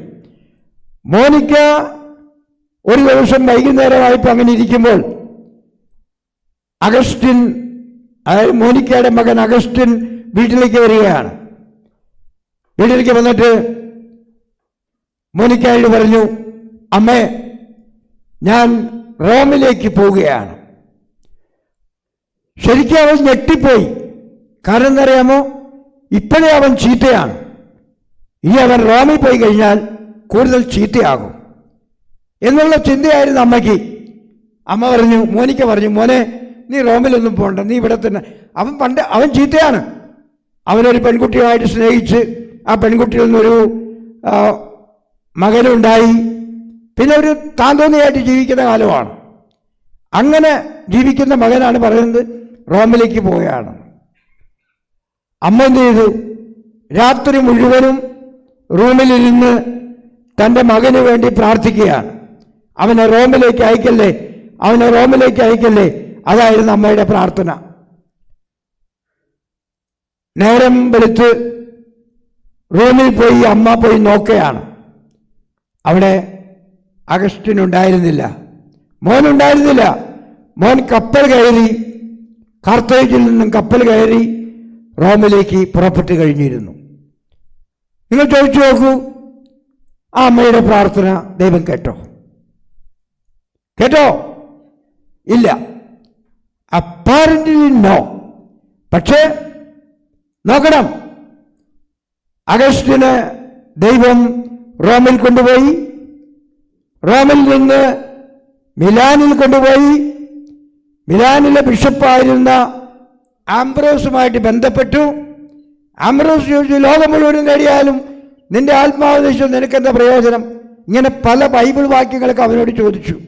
അവസാനം ഒരു ദിവസം അവൻ വീട്ടിന് പുറത്ത് ഇങ്ങനെ നടക്കുകയാണ്. നടക്കുമ്പോൾ അവിടെ തുറന്നു വെച്ച ബൈബിൾ ഉണ്ടായിരുന്നു. ഇങ്ങനെ നടക്കുന്ന സമയത്ത് അവനോട് തന്നെ ചോദിക്കുകയാണ്, നാളെ നീ എന്നാണ് നിന്റെ ജീവിതത്തെ മാറ്റുന്നത്? നാളെ എന്ന് പറഞ്ഞുകൊണ്ട് ഇങ്ങനെ നടന്നാൽ നീ എന്നായിരിക്കും നിന്റെ ജീവിതത്തെ മാറ്റുന്നതെന്ന് ചോദിക്കുകയാണ്. അപ്പോഴാണ് ഒരു പക്ഷിയുടെ കരച്ചിൽ. പക്ഷി ലത്തീനിലാണ് പറയുന്നത് തോളെ ലെജെ, എടുത്തു വായിക്കുക. ഇവൻ ഈ പക്ഷിയുടെ ശബ്ദം ചേർത്തു നിൽക്കാൻ പറ്റാതെ വന്നപ്പോൾ അകത്തേക്ക് ഓടിക്കയറി. അവിടെ തുറന്നു വെച്ചിരുന്ന ബൈബിൾ ഉണ്ടായിരുന്നു. ആ വെച്ചിരുന്ന അവിടെ കണ്ടത് റോമാക്കാരുടെ ലേഖനം 13-ാം അധ്യായം 13, 14, 15 വാക്യങ്ങൾ. ആ വാക്യങ്ങൾ അങ്ങ് എടുത്തു വായിക്കാൻ. രാത്രി കഴിയാറായി, ഇതാ പകൽ വന്നിരിക്കുന്നു, നീ നിദ്രപ്പെട്ട് ഉണരുക. അങ്ങനെ പറഞ്ഞു കഴിഞ്ഞപ്പോൾ അവൻ അതോടുകൂടി അവന് മാറ്റം വന്നു. അഗസ്റ്റിൻ വൈദികനായി, അഗസ്റ്റിൻ മെത്രാനായി, അഗസ്റ്റിൻ വിശുദ്ധനായി തീർന്നു. ഇപ്പൊ ചോദിക്ക്, അമ്മയുടെ പ്രാർത്ഥന ദൈവം കേട്ടോ? കേട്ടു. എങ്ങനെ കേട്ടത്? താമസിച്ച് വൈകിയെ കേട്ടത്. അത് മാത്രമല്ല, മോനിക്ക വിചാരിച്ച പോലെയല്ല, മറിച്ച് ദൈവം വിചാരിച്ച പോലെ. മോനിക്ക എന്താ വിചാരിച്ചത്? ഇവൻ റോമിലേക്ക് പോകരുത്, ഇവനെ താതോന്നിത്തരമായിട്ട് കാർത്തേജിൽ ജീവിക്കട്ടെ എന്നാണ്. പക്ഷെ ദൈവം അവിടുന്ന് അവനെ പൊക്കിയെടുത്ത് റോമിൽ കൊണ്ടുപോയി, റോമിൽ നിന്ന് മിലാനിൽ കൊണ്ടുപോയി വിശുദ്ധ ആംബ്രോസുമായിട്ട് ബന്ധപ്പെടുത്തി അവനെ മാനസാന്തരപ്പെടുത്തി ഒരു വിശുദ്ധരാക്കി അമ്മയുടെ കയ്യിലേക്ക് വെച്ചു കൊടുക്കുകയാണ്. എനിക്ക് തോന്നുന്നു അമ്മമാർക്കുള്ള ഏറ്റവും വലിയ കടമ മക്കൾക്ക് വേണ്ടി പ്രാർത്ഥിക്കുക എന്നുള്ളതാണ്. അവർ ശരിക്കും ചിലപ്പോൾ പ്രാർത്ഥിക്കുന്ന ചില അമ്മമാർ ശരിക്കും പ്രാർത്ഥിക്കും, പക്ഷെ മക്കളുടെ ജീവിതത്തിലോ അല്ലെ ഭർത്താവിൻ്റെ ജീവിതത്തിലോ ഒന്നും മാറ്റങ്ങളൊന്നും കാണുന്നില്ല. പക്ഷെ വെയിറ്റ്, കാത്തിരിക്കും, ദൈവം എപ്പോഴെങ്കിലും പ്രവർത്തിക്കും. അപ്പോൾ ഓർക്കുക, ചില പ്രാർത്ഥനകൾക്ക് ദൈവം താമസിച്ച് മറുപടി നൽകും, പക്ഷെ മറുപടി നൽകും. മൂന്നാമതായിട്ട് ചില പ്രാർത്ഥനകൾ ദൈവം പരോക്ഷമായി കേൾക്കുന്നു. എന്താണ്? ദൈവം പരോക്ഷമായി കേൾക്കുന്നു. അതിന് ഒരു ഉദാഹരണം പറഞ്ഞു കഴിഞ്ഞാൽ, നമ്മുടെ പ്രിയപ്പെട്ട ആർക്കെങ്കിലും ക്യാൻസർ രോഗമാണെന്ന് നമ്മൾ അറിയുകയാണ്. ഇപ്പം നാട്ടിൽ നിന്ന് തന്നെ നമുക്കൊരു ഫോൺ വിളി വന്നു, ക്യാൻസർ രോഗമാണ്. നിങ്ങൾക്ക് വളരെ വിഷമം തോന്നും. നിങ്ങളെന്ത് ചെയ്യും? പ്രാർത്ഥിക്കും, പള്ളിയിൽ പോയി പ്രാർത്ഥിക്കും, വീട്ടിൽ നിന്ന് പ്രാർത്ഥിക്കും, ധാരാളം പ്രാർത്ഥനകൾ നിങ്ങൾ ചെയ്തുകൊണ്ടിരിക്കുകയാണ്. പക്ഷെ അവിടെ നിന്ന് കിട്ടുന്ന ന്യൂസൊക്കെ കുറവില്ല എന്ന് പറഞ്ഞുകൊണ്ടായിരിക്കും. അപ്പം നിങ്ങൾ വിചാരിക്കുന്നത് എന്താണ്? ഞാൻ ഇത്രമാത്രം പ്രാർത്ഥിച്ചിട്ടും എനിക്കൊരു ഫലവും കിട്ടുന്നില്ലല്ലോ എന്നായിരിക്കില്ലേ? പക്ഷേ ചിലപ്പോഴൊക്കെ നമ്മൾ കാണുന്നറിയാമോ, ആ ക്യാൻസർ പേഷ്യൻ്റ് അയാൾക്കോ അവൾക്കോ വന്ന ക്യാൻസർ രോഗത്തെ അക്സെപ്റ്റ് ചെയ്യാനായിട്ട് സന്നദ്ധനാകും, അല്ലെങ്കിൽ സന്നദ്ധയാകും. യെസ്, ദൈവം പറഞ്ഞതല്ലേ, ഞാനത് സ്വീകരിക്കുന്നു, I'm ready to die, എന്ന് വന്നാലും ഞാൻ സഹിക്കും, എനിക്കൊരു കുഴപ്പമില്ല. അങ്ങനെ ഒരു ഇഫക്റ്റ് ഉണ്ടാകുന്നത് നിങ്ങളുടെ പ്രാർത്ഥന കൊണ്ടായിരിക്കും. അപ്പം നിങ്ങളുടെ പ്രാർത്ഥനയ്ക്ക് ഫലം വന്നില്ല എന്ന് പറയരുത്, എവിടെയെങ്കിലുമൊക്കെ വെച്ച് അതിന് ഫലം ഉണ്ടാകും. അപ്പം അതുകൊണ്ട് നമ്മൾ മറ്റുള്ളവർക്ക് വേണ്ടി എപ്പോഴും പ്രാർത്ഥിച്ചുകൊണ്ടിരിക്കണം. അവസാനത്തെ എന്താണ്? Some prayers are never heard. അതിന് സെൻറ്റ് ജെയിംസിൻ്റെ പുസ്തകം 4-ാം അധ്യായം 3-ാം വാക്യം വായിച്ചാൽ മതി. ഒന്ന് വായിക്കാമോ? ഉറക്കമായി.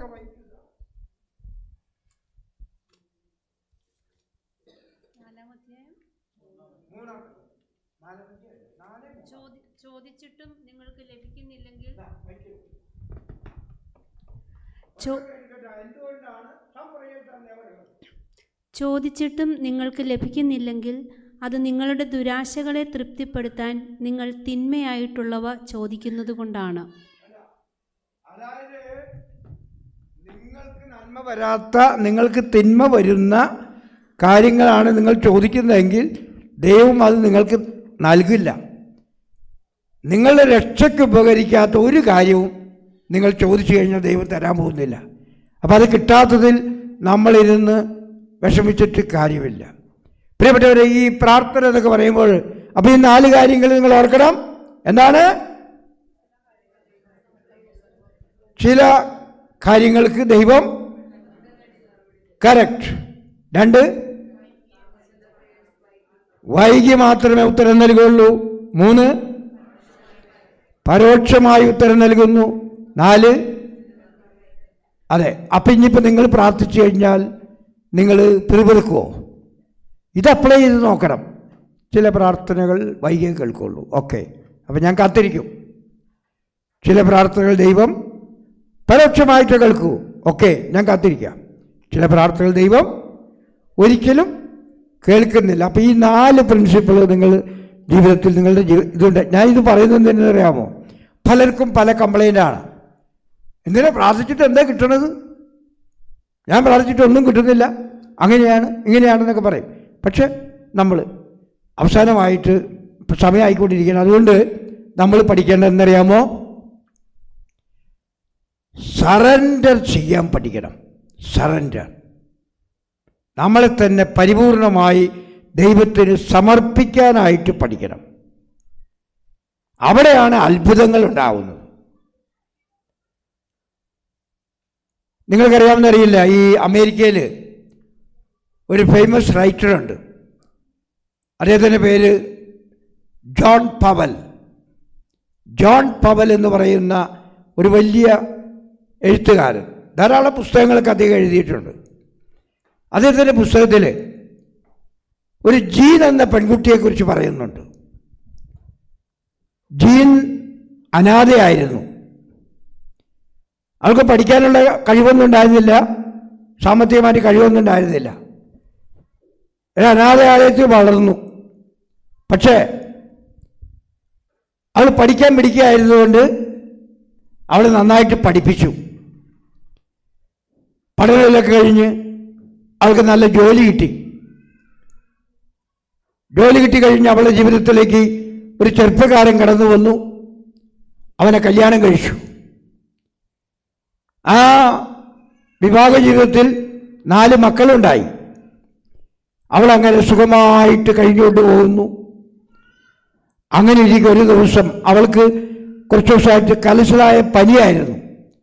ആസ്പത്രി കൊണ്ടുപോയി ടെസ്റ്റുകളൊക്കെ നടത്തി.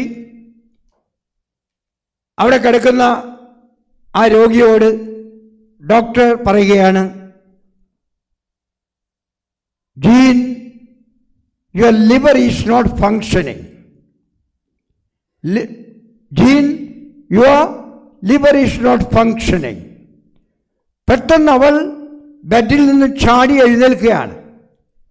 എന്നിട്ട് ഡോക്ടറോട് ചോദിച്ചു, doctor, are you telling me that I am going to die? Doctor പറഞ്ഞു, we will do whatever is possible. പിന്നെ മറ്റു കാര്യങ്ങളൊക്കെ ദൈവത്തിൻ്റെ കരങ്ങളിലാണ്. അവൾ രാത്രിയായപ്പോൾ ഹോസ്പിറ്റൽ ഗൗൺ മാത്രം ധരിച്ചുകൊണ്ട് അവിടെ ഉണ്ടായിരുന്ന ആസ്പത്രിയിലെ ചാപ്പലിലേക്ക് പോയി. അവിടെ ചെല്ലുമ്പോൾ ഇരുട്ടാണ് മുഴുവനും. പക്ഷേ ഈ ടാബർനാക്കിൾ മാത്രം അവിടെ ഒരു ലൈറ്റ് കത്തുന്നുണ്ടായിരുന്നു. എന്നിട്ട് കുരിശു രൂപവും കാണാം. അവൾ ആ കുരിശു രൂപത്തിൽ നോക്കിക്കൊണ്ട് പറയാണ്, നീ ചതിയനാണ്, നീ വഞ്ചകനാണ്. ആരുടെയും ജീവിതത്തിൽ ഒരല്പം സുഖം കടന്നു വരുമ്പോൾ അവരെ നശിപ്പിക്കാനാണ് നീ ശ്രമിക്കുന്നത്. ഞാൻ അനാഥയായിരുന്നു, ഞാൻ പഠിച്ച് ഞാൻ കല്യാണം കഴിച്ചു, 4 മക്കളായി വളരെ ഹാപ്പിയായിട്ട് ഞാൻ മുന്നോട്ട് പോവുകയാണ്. ഇതാ എൻ്റെ ലിവർ ഫങ്ഷൻ ചെയ്യുന്നില്ല. നീ സ്നേഹമാണെന്ന് പറയുന്നത് എന്തിനാണ് എന്നൊക്കെ പറഞ്ഞ് ഒച്ചപ്പാട് വയ്ക്കുകയാണ്. അങ്ങനെ ഒച്ചെടുത്തുകൊണ്ടിരിക്കുമ്പോൾ അതിലൊരു നേഴ്സ് കടന്നു പോകുന്നുണ്ടായിരുന്നു. ആ നേഴ്സ് പതുക്കെ ഇവിടെ കടന്നു വന്ന് ലൈറ്റിട്ടു. ലൈറ്റിട്ടപ്പോൾ ഇവളിങ്ങനെ കുമ്പിട്ട് അവിടെ ഇരിക്കുകയാണ്. ഈ കുമ്പിട്ടിരിക്കുമ്പോൾ അവൾ ഇങ്ങനെ ഇരിക്കുന്ന അവസരത്തിൽ ഒരശരീരി പോലെ ആരും പറയുന്ന പോലെ അവൾക്ക് തോന്നി. ജീൻ, ഞാൻ നിനക്കെല്ലാം തന്നു, ഞാൻ നിനക്ക് നല്ല എഡ്യൂക്കേഷൻ തന്നു, ഞാൻ നിനക്ക് നല്ലൊരു ഭർത്താവിനെ തന്നു, നല്ലൊരു ജോലി തന്നു, ഞാൻ 4 മക്കളെ തന്നു. പക്ഷെ നീ പള്ളിയിൽ പോയിട്ട് എത്ര കാലമായി?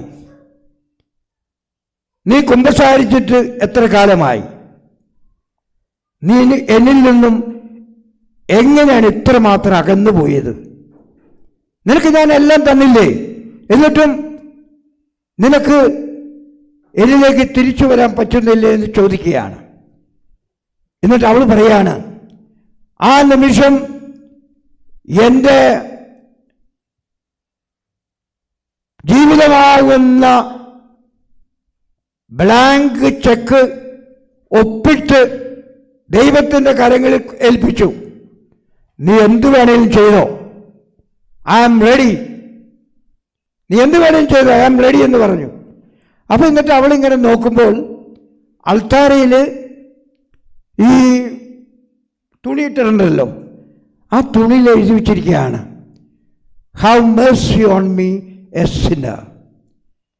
Have Mercy on me A Sinner. അവൾ അതിങ്ങനെ വായിച്ചുകൊണ്ടിരുന്നു. പതുക്കെ പതുക്കെ അവൾ മന്ത്രിക്കാൻ തുടങ്ങി. Have Mercy on me A Sinner, have Mercy on me A Sinner, have Mercy on me A Sinner. കുറേ നേരം അവൾ പ്രാർത്ഥിച്ചു. പതുക്കെ എഴുന്നേറ്റ് അവളുടെ റൂമിലേക്ക് പോയി. അവൾ സുഖമായിട്ട് കിടന്നുറങ്ങി. പിറ്റേ ദിവസം വീണ്ടും പല ടെസ്റ്റുകളൊക്കെ നടത്തി. ഡോക്ടർ അവളുടെ അടുത്ത് വന്നിട്ട് പറഞ്ഞു, ജീൻ, നിന്റെ ലിവർ ഫങ്ഷൻ ചെയ്യുന്നുണ്ട്. അവൾ പറയുകയാണ്, ഞാൻ ഏത് നിമിഷത്തിൽ എൻ്റെ ജീവിതത്തെ ദൈവത്തിന് പരിപൂർണമായി സമർപ്പിച്ചുവോ ആ നിമിഷം ദൈവം എൻ്റെ ജീവിതത്തിൽ അത്ഭുതങ്ങൾ ചെയ്യാൻ തുടങ്ങിയെന്ന്. നിങ്ങളോട് ഞാൻ പറയുകയാണ്, നമ്മൾ ഏത് നിമിഷം നമ്മളുടെ ജീവിതത്തെ ദൈവത്തിന് പരിപൂർണമായി സമർപ്പിക്കുന്നുവോ ആ നിമിഷം ദൈവം നമ്മുടെ ജീവിതത്തിൽ അത്ഭുതങ്ങൾ നടത്തും. ആ അത്ഭുതങ്ങൾ നിങ്ങളുടെ ജീവിതത്തിൽ നടക്കട്ടെ എന്ന് ഞാൻ പ്രത്യേകമായിട്ട് പറയുന്നു. ഇനി സമയമായി. ഇനി കൂടുതൽ കാര്യങ്ങൾ നാളെയൊക്കെ കേൾക്കാം. നാളെയും വരണേ, വരുമോ? ഇതിൻ്റെ തുടർച്ചയായിട്ട് പല കാര്യങ്ങൾ നമുക്ക് ഇനി നാളെ. ഇന്ന് ഞാൻ അധികം തമാശയൊന്നും പറയുന്നില്ല, കാരണം മുഴുവൻ തമാശയായിരുന്നെങ്കിൽ നിങ്ങൾ പറഞ്ഞാലോ, അല്ലേ അച്ഛാ? അതുകൊണ്ട് നല്ല മനുഷ്യരാണെന്ന് അച്ഛൻ പല പ്രാവശ്യം എന്നോട് പറഞ്ഞു. അതെല്ലാം ഞാൻ പറയാം, നിങ്ങളെക്കുറിച്ച് നല്ലത് മാത്രമേ അച്ഛൻ പറയുന്നുള്ളൂ. അതുപോലെ ഇവിടെയുള്ള ആളുകളും എന്നോട് അച്ഛനെക്കുറിച്ച് വളരെ നല്ല കാര്യങ്ങളാണ് പറഞ്ഞത്. അപ്പം നിങ്ങൾ അങ്ങോട്ടും ഇങ്ങോട്ടും നല്ലത് മാത്രം പറഞ്ഞുകൊണ്ടിരിക്കും. പോസിറ്റീവ്, ബി പോസിറ്റീവ് പറഞ്ഞുകൊണ്ടിരിക്കുക. നല്ല കാര്യം. ദൈവം നിങ്ങളെ അനുഗ്രഹിക്കട്ടെ. അപ്പം ഇന്ന് ഇപ്പം നമുക്ക് അല്പനേരം ഒരു ആരാധന, അതിനുശേഷം ഇവർക്ക് കഞ്ഞിയോ പയറൊക്കെ ഉണ്ടെന്നൊക്കെ പറഞ്ഞു കേട്ടിട്ടുണ്ട്.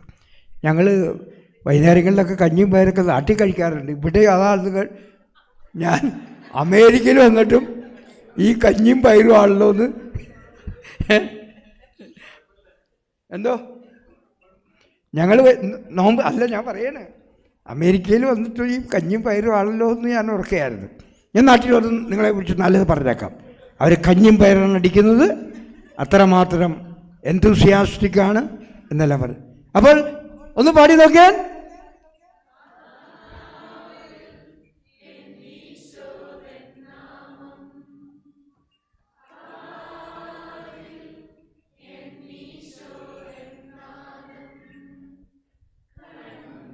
ഷബാൻ ഒന്ന് പാട്.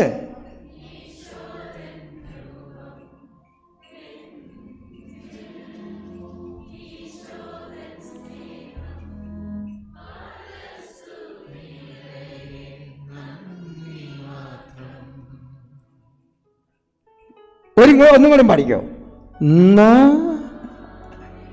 അതെ,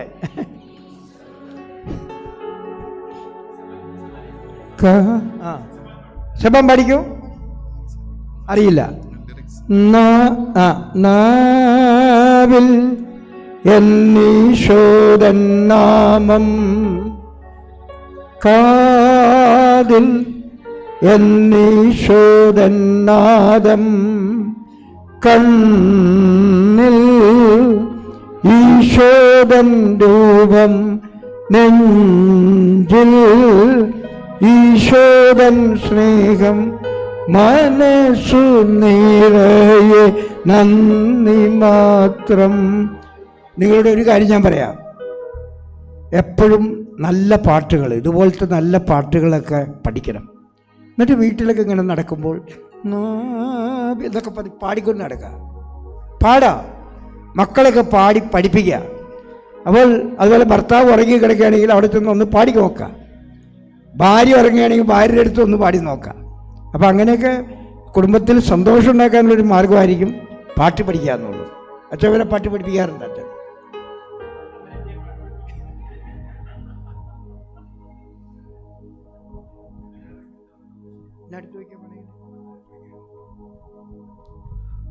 സ്വസ്ഥനിൽ മുട്ടുകുത്താം. നമ്മൾ ഈ സമയം ദിവ്യാന്വേഷണം നമ്മുടെ മധ്യത്തിലേക്ക് ക്ഷണിച്ച് പ്രാർത്ഥിക്കുന്ന സമയമാണ്.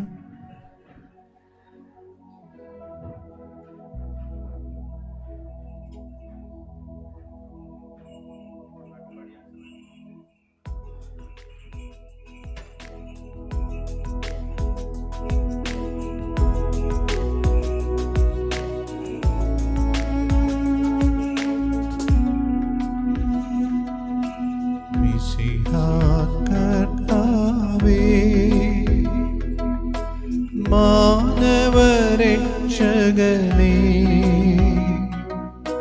നരനു വിമോചനമേകിടുവാൻ നരനായി വന്നു പിറന്നവനേ, മിശിഹാ കർത്താവേ. മാലാഖമാരൊത്തു ഞങ്ങൾ പാടി പുകഴ്ത്തുന്നു നിന്നെ, മാലാഖമാരൊത്തു ഞങ്ങൾ പാടി പുകഴ്ത്തുന്നു നിന്നെ.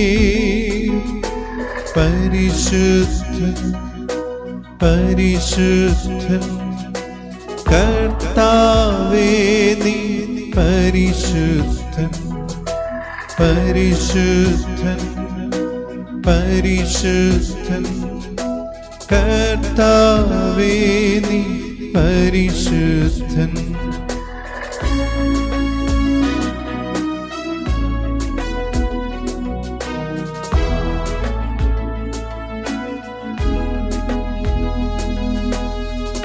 പൂർണ്ണ മനസ്സോടും പൂർണ്ണ ഹൃദയമോടും പൂർണ്ണാത്മാവോടും ഈശോയെ അങ്ങേ ഞാൻ സ്നേഹിക്കുന്നു. എല്ലാവരും പൂർണ്ണ മനസ്സോടും ഈശോയെ ആരാധിച്ചു. പൂർണ്ണ ഹൃദയമോടും പൂർണ്ണാത്മാവോടും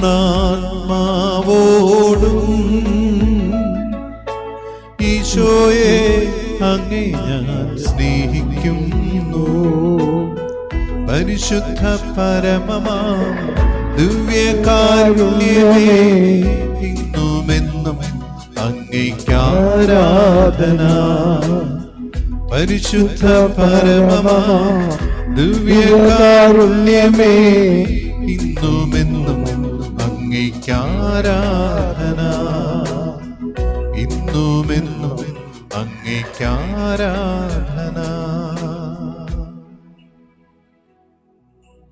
കർത്താവേ, അങ്ങേ ഞങ്ങൾ ആരാധിക്കുന്നു, സ്തുതിക്കുന്നു, വാഴ്ത്തുന്നു. സത്യമായും അങ്ങിവിടെ ഈ അൽത്താരയിൽ ഈ അപ്പത്തിൻ്റെ രൂപത്തിൽ എഴുന്നള്ളിയിരിക്കുന്നുവെന്ന് ഞങ്ങൾ വിശ്വസിക്കുന്നു. കർത്താവേ, ഞങ്ങളോടുകൂടി ആയിരിക്കുന്നതിനും അങ്ങയുടെ ദിവസസ്നേഹം എന്നും ഞങ്ങൾ അറിയുന്നതിനും വേണ്ടി അന്ത്യത്താഴ സമയത്ത് ഊട്ടുശാലയിൽ വെച്ച് അങ്ങ് വിശുദ്ധ കുർബാന സ്ഥാപിച്ചുവല്ലോ. ഇതെൻ്റെ ശരീരമാകുന്നു എന്ന് പറഞ്ഞു, ഇതെൻ്റെ രക്തമാകുന്നു എന്ന് പറഞ്ഞുകൊണ്ട് വിശുദ്ധ കുർബാന എന്ന കുദാശ അങ്ങ് സ്ഥാപിക്കുകയായിരുന്നല്ലോ. അതിൻ്റെ പൂർണ്ണത കാൽവരിയിൽ രണ്ട് കള്ളന്മാരുടെ നടുവിൽ തൂങ്ങിക്കിടന്നുകൊണ്ട് അങ്ങ് പൂർത്തീകരിക്കുകയും ചെയ്തു. ദിവ്യനാഥ, അങ്ങയെ ഞങ്ങൾ ആരാധിക്കുന്നു, അങ്ങയെ ഞങ്ങൾ സ്തുതിക്കുന്നു, അങ്ങയെ ഞങ്ങൾ വണങ്ങുന്നു.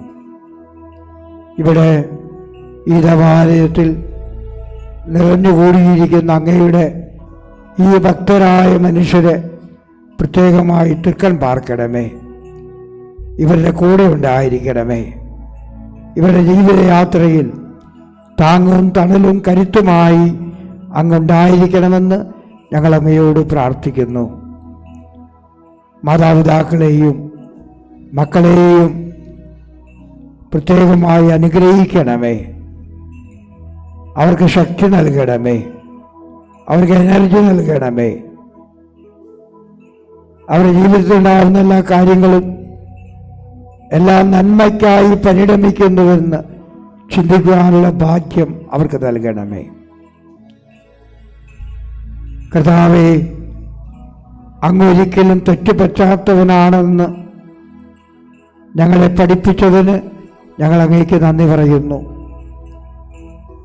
അങ്ങയോടുകൂടെ ആയിരിക്കാൻ, അങ്ങയെപ്പോലെ പ്രവർത്തിക്കാൻ, അങ്ങയെപ്പോലെ ജീവിക്കുവാൻ ഞങ്ങളെ ഓരോരുത്തരെയും പ്രാപ്തരാക്കണമേ. നമുക്ക് ദൈവപിതാവെ അങ്ങയെന്ന ആ പാട്ട് ഒരുമിച്ച് പാടാം. ദൈവപിതാവേ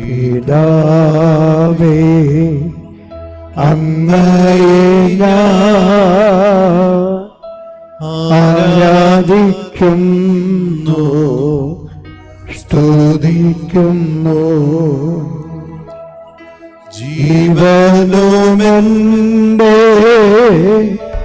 സർവസ്വവും മുൻപിലണച്ചു കുമ്പിടുന്നു. ജീവനുമെൻ്റെ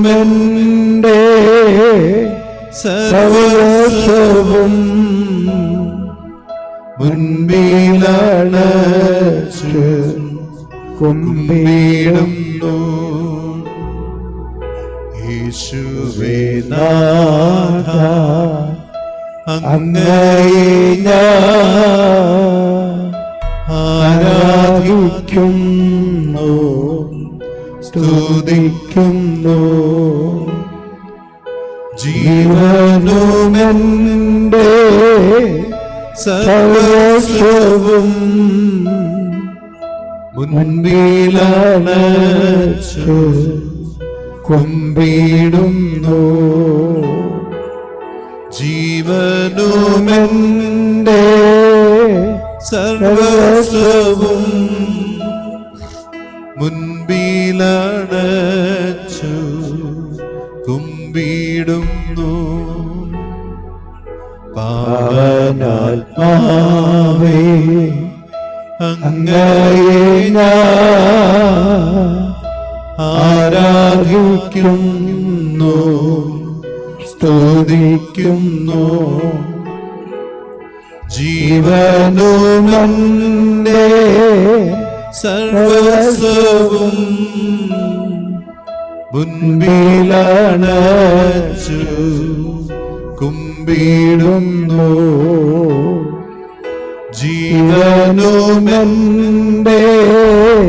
സർവസ്വവും മുൻപിലണച്ചു കുമ്പിടുന്നു. ഹല്ലേലൂയ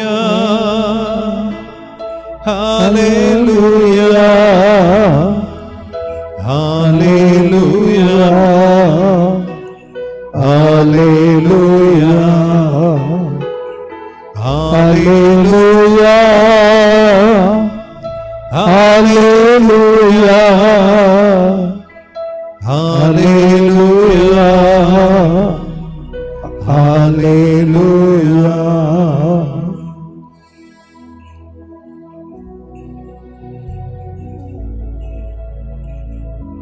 കർത്താവേ, അങ്ങയുടെ മക്കൾ നിരവധി ആവശ്യങ്ങളുമായിട്ടാണല്ലോ അങ്ങയുടെ അടുക്കലേക്ക് വന്നിരിക്കുന്നത്.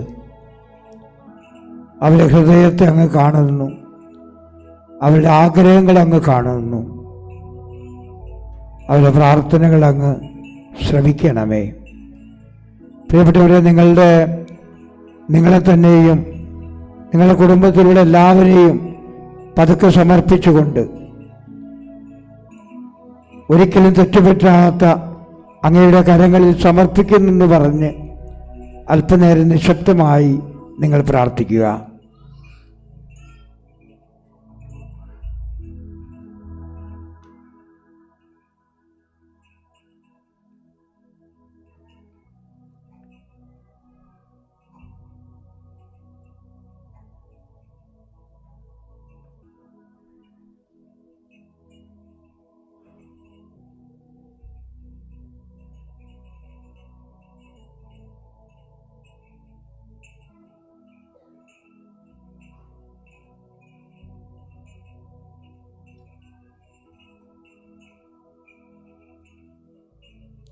പ്രിയപ്പെട്ടവരെ, ഞാൻ പറയുന്നത് ഏറ്റു പറഞ്ഞുകൊണ്ട് നിങ്ങൾ പ്രാർത്ഥിക്കുക.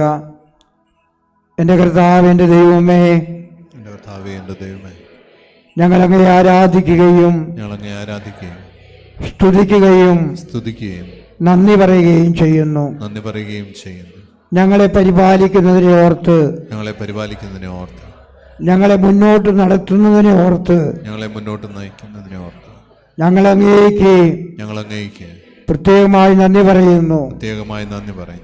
ഞങ്ങളുടെ ജീവിതയാത്രയിൽ താങ്ങും തണലും കരുത്തുമായി ഞങ്ങളുടെ കൂടെ ഉണ്ടായിരിക്കണമെന്ന് താഴ്മയോടെ ഞങ്ങൾ അപേക്ഷിക്കുന്നു.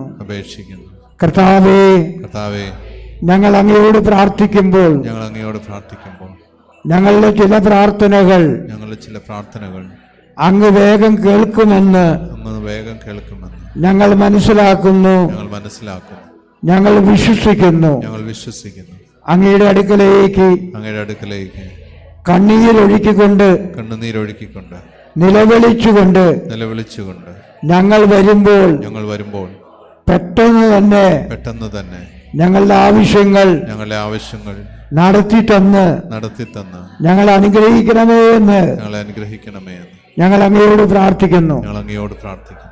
കർത്താവേ, അതുപോലെ തന്നെ ഞങ്ങളുടെ ചില പ്രാർത്ഥനകൾ വൈകിയേ കേൾക്കുള്ളൂവെന്ന് ഞങ്ങൾ അറിയുന്നു. കാത്തിരിക്കാനും അങ്ങയുടെ സമയം മനസ്സിലാക്കാനും ഞങ്ങളെ അനുഗ്രഹിക്കണമേ. കർത്താവേ, അതുപോലെ തന്നെ ഞങ്ങളുടെ ചില പ്രാർത്ഥനകൾ അങ്ങ് പരോക്ഷമായി കേൾക്കുന്നുവെന്ന്, അതിനുള്ള ഫലം അങ്ങ് നൽകുന്നുവെന്ന് ഞങ്ങൾ മനസ്സിലാക്കുന്നു. ഞങ്ങളുടെ ഹൃദയത്തിൽ അതെല്ലാം എഴുതിയിടുവാൻ ഞങ്ങൾ അനുഗ്രഹിക്കണമേ. കർത്താവേ, ഞങ്ങളുടെ ചില പ്രാർത്ഥനകൾ ഞങ്ങളുടെ രക്ഷയ്ക്ക് ഉതകുന്നതല്ലെങ്കിൽ ഞങ്ങൾക്കൊരിക്കലും തരില്ല എന്ന് ഞങ്ങൾ മനസ്സിലാക്കുന്നു. ഞങ്ങളുടെ ദുരാശകളെ മാറ്റുവാൻ ഞങ്ങൾ അർപ്പിക്കുന്ന പ്രാർത്ഥനകൾ അങ്ങ് ഒരിക്കലും കേൾക്കില്ല എന്ന് ഞങ്ങൾ മനസ്സിലാക്കുന്നു. കർത്താവേ, ഞങ്ങളുടെ രക്ഷയ്ക്ക് വേണ്ടി നിത്യതയ്ക്ക് വേണ്ടി സ്വർഗരാജ്യത്തിന് വേണ്ടി അങ്ങേ നേടുവാൻ വേണ്ടി ജീവിക്കുവാൻ ഞങ്ങൾ ഓരോരുത്തരെയും സഹായിക്കണമേ, പ്രാപ്തരാക്കണമേ. ആമേൻ.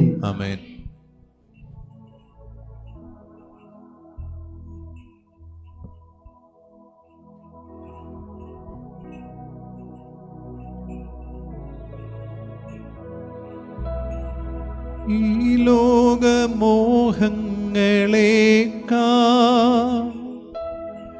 ഈ ലോകവിജ്ഞാനത്തേക്കാൾ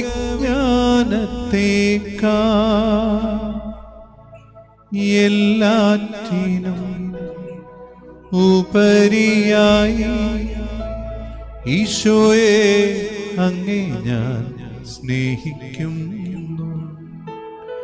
ഈ ലോകമോഹങ്ങളേക്കാൾ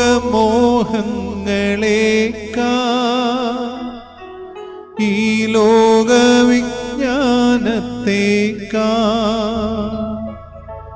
എല്ലാറ്റിനും ഉപരിയായി ഈശോയെ അങ്ങേ ഞാൻ സ്നേഹിക്കുന്നു.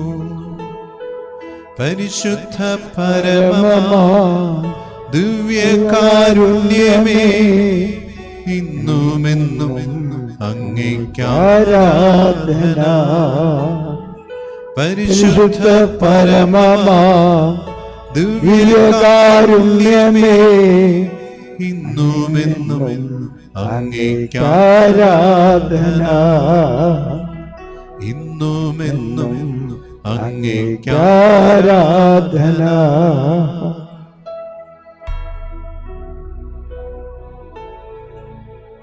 പരിശുദ്ധ ശരീരത്താലും വിലയേറിയ രക്തത്താലും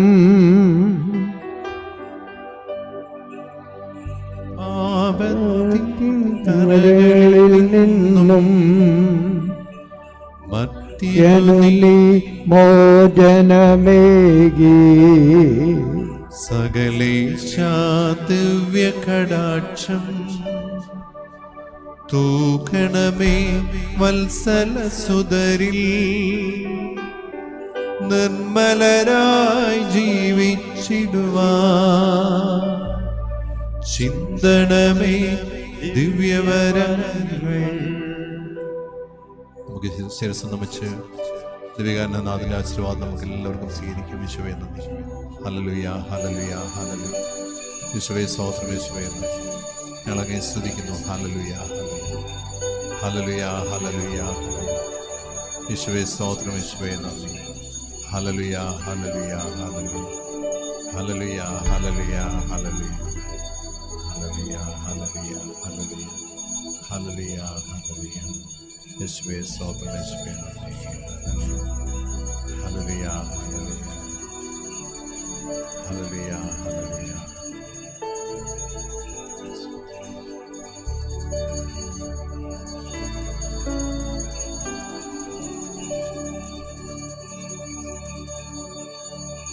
ദൈവത്തെ വാഴ്ത്തിടുവിൻ, ദൈവനാമം വാഴ്ത്തിടുവിൻ. ദൈവവും മനുജനുമാ മിശിഹാനാഥനെ വാഴ്ത്തിടുവിൻ. മിശിഹാദൻ പൂജിതമാ തിരുനാമം വാഴ്ത്തിടുവിൻ. സ്നേഹത്തിൻ ഉറവിടമാം തിരുഹൃദയം വാഴ്ത്തിടുവിൻ. പീഠത്തിൽ വാണരുളും മിശിഹായെ വാഴ്ത്തിടുവിൻ. രക്ഷകനാം മിശിഹാതൻ ദിവ്യനിണം വാഴ്ത്തിടുവിൻ. വരനിരയാൽ ഒളിവിതറും ദൈവാത്മാവിനെ വാഴ്ത്തിടുവിൻ. ദൈവത്തിൻ മാതാവാം കന്യാമേരിയെ വാഴ്ത്തിടുവിൻ. മറിയത്തിൻ നന്മലമാം ഉത്ഭവം വാഴ്ത്തിടുവിൻ. സ്വർഗാരോപിത മാതാവിൻ തിരുനാമം വാഴ്ത്തിടുവിൻ. നിർമ്മലയാം കന്യകതൻ വല്ലഭനെ വാഴ്ത്തിടുവിൻ. സിദ്ധരിലും ദൂതരിലും ദൈവത്തെ വാഴ്ത്തിടുവിൻ. ദൈവത്തെ വാഴ്ത്തിടുവിൻ. ദൈവനാമം വാഴ്ത്തിടുവിൻ. ദൈവവും മനുജനുമാം മിശിഹാനാഥനെ വാഴ്ത്തിടുവിൻ. മിശിഹാനാഥനെ വാഴ്ത്തിടുവിൻ.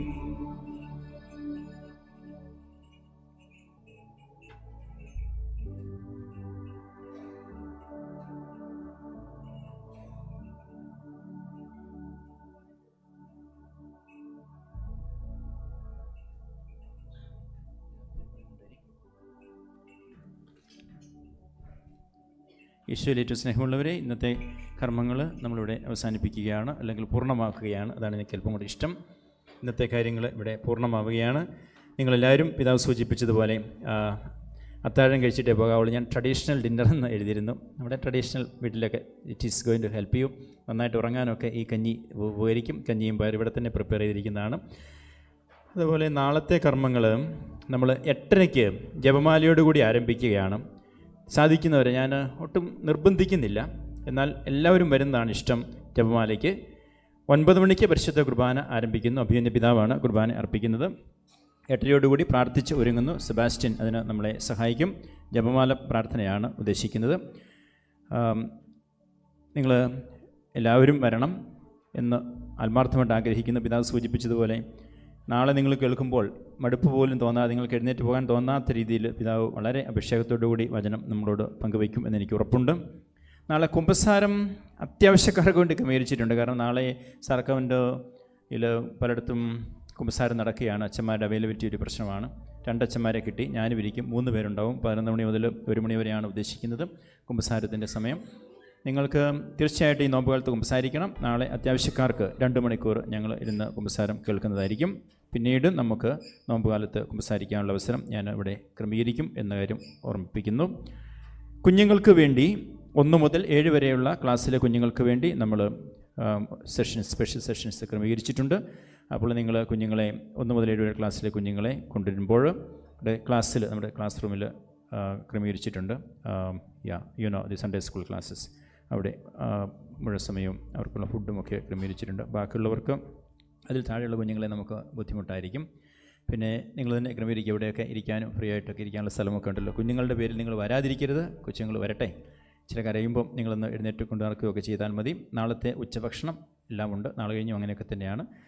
ഇത്രമേ പറയുന്നുള്ളൂ. കഴിവ് നേരത്തെ നിങ്ങൾ വീട്ടിൽ പോയാൽ നാളെ 8:30 തന്നെ നിങ്ങൾക്ക് വരാൻ സാധിക്കും എന്ന് ഞാൻ കരുതുന്നു. എല്ലാവർക്കും ദൈവം അനുഗ്രഹം തരട്ടെ. നല്ല ഒരു രാത്രി ആശംസിക്കുന്നു. ശുഭരാത്രി. ദൈവം അനുഗ്രഹിക്കട്ടെ. കഞ്ഞി കഴിക്കാൻ മറക്കരുത്. ദൈവം നിങ്ങളെ അനുഗ്രഹിക്കട്ടെ. Thank you.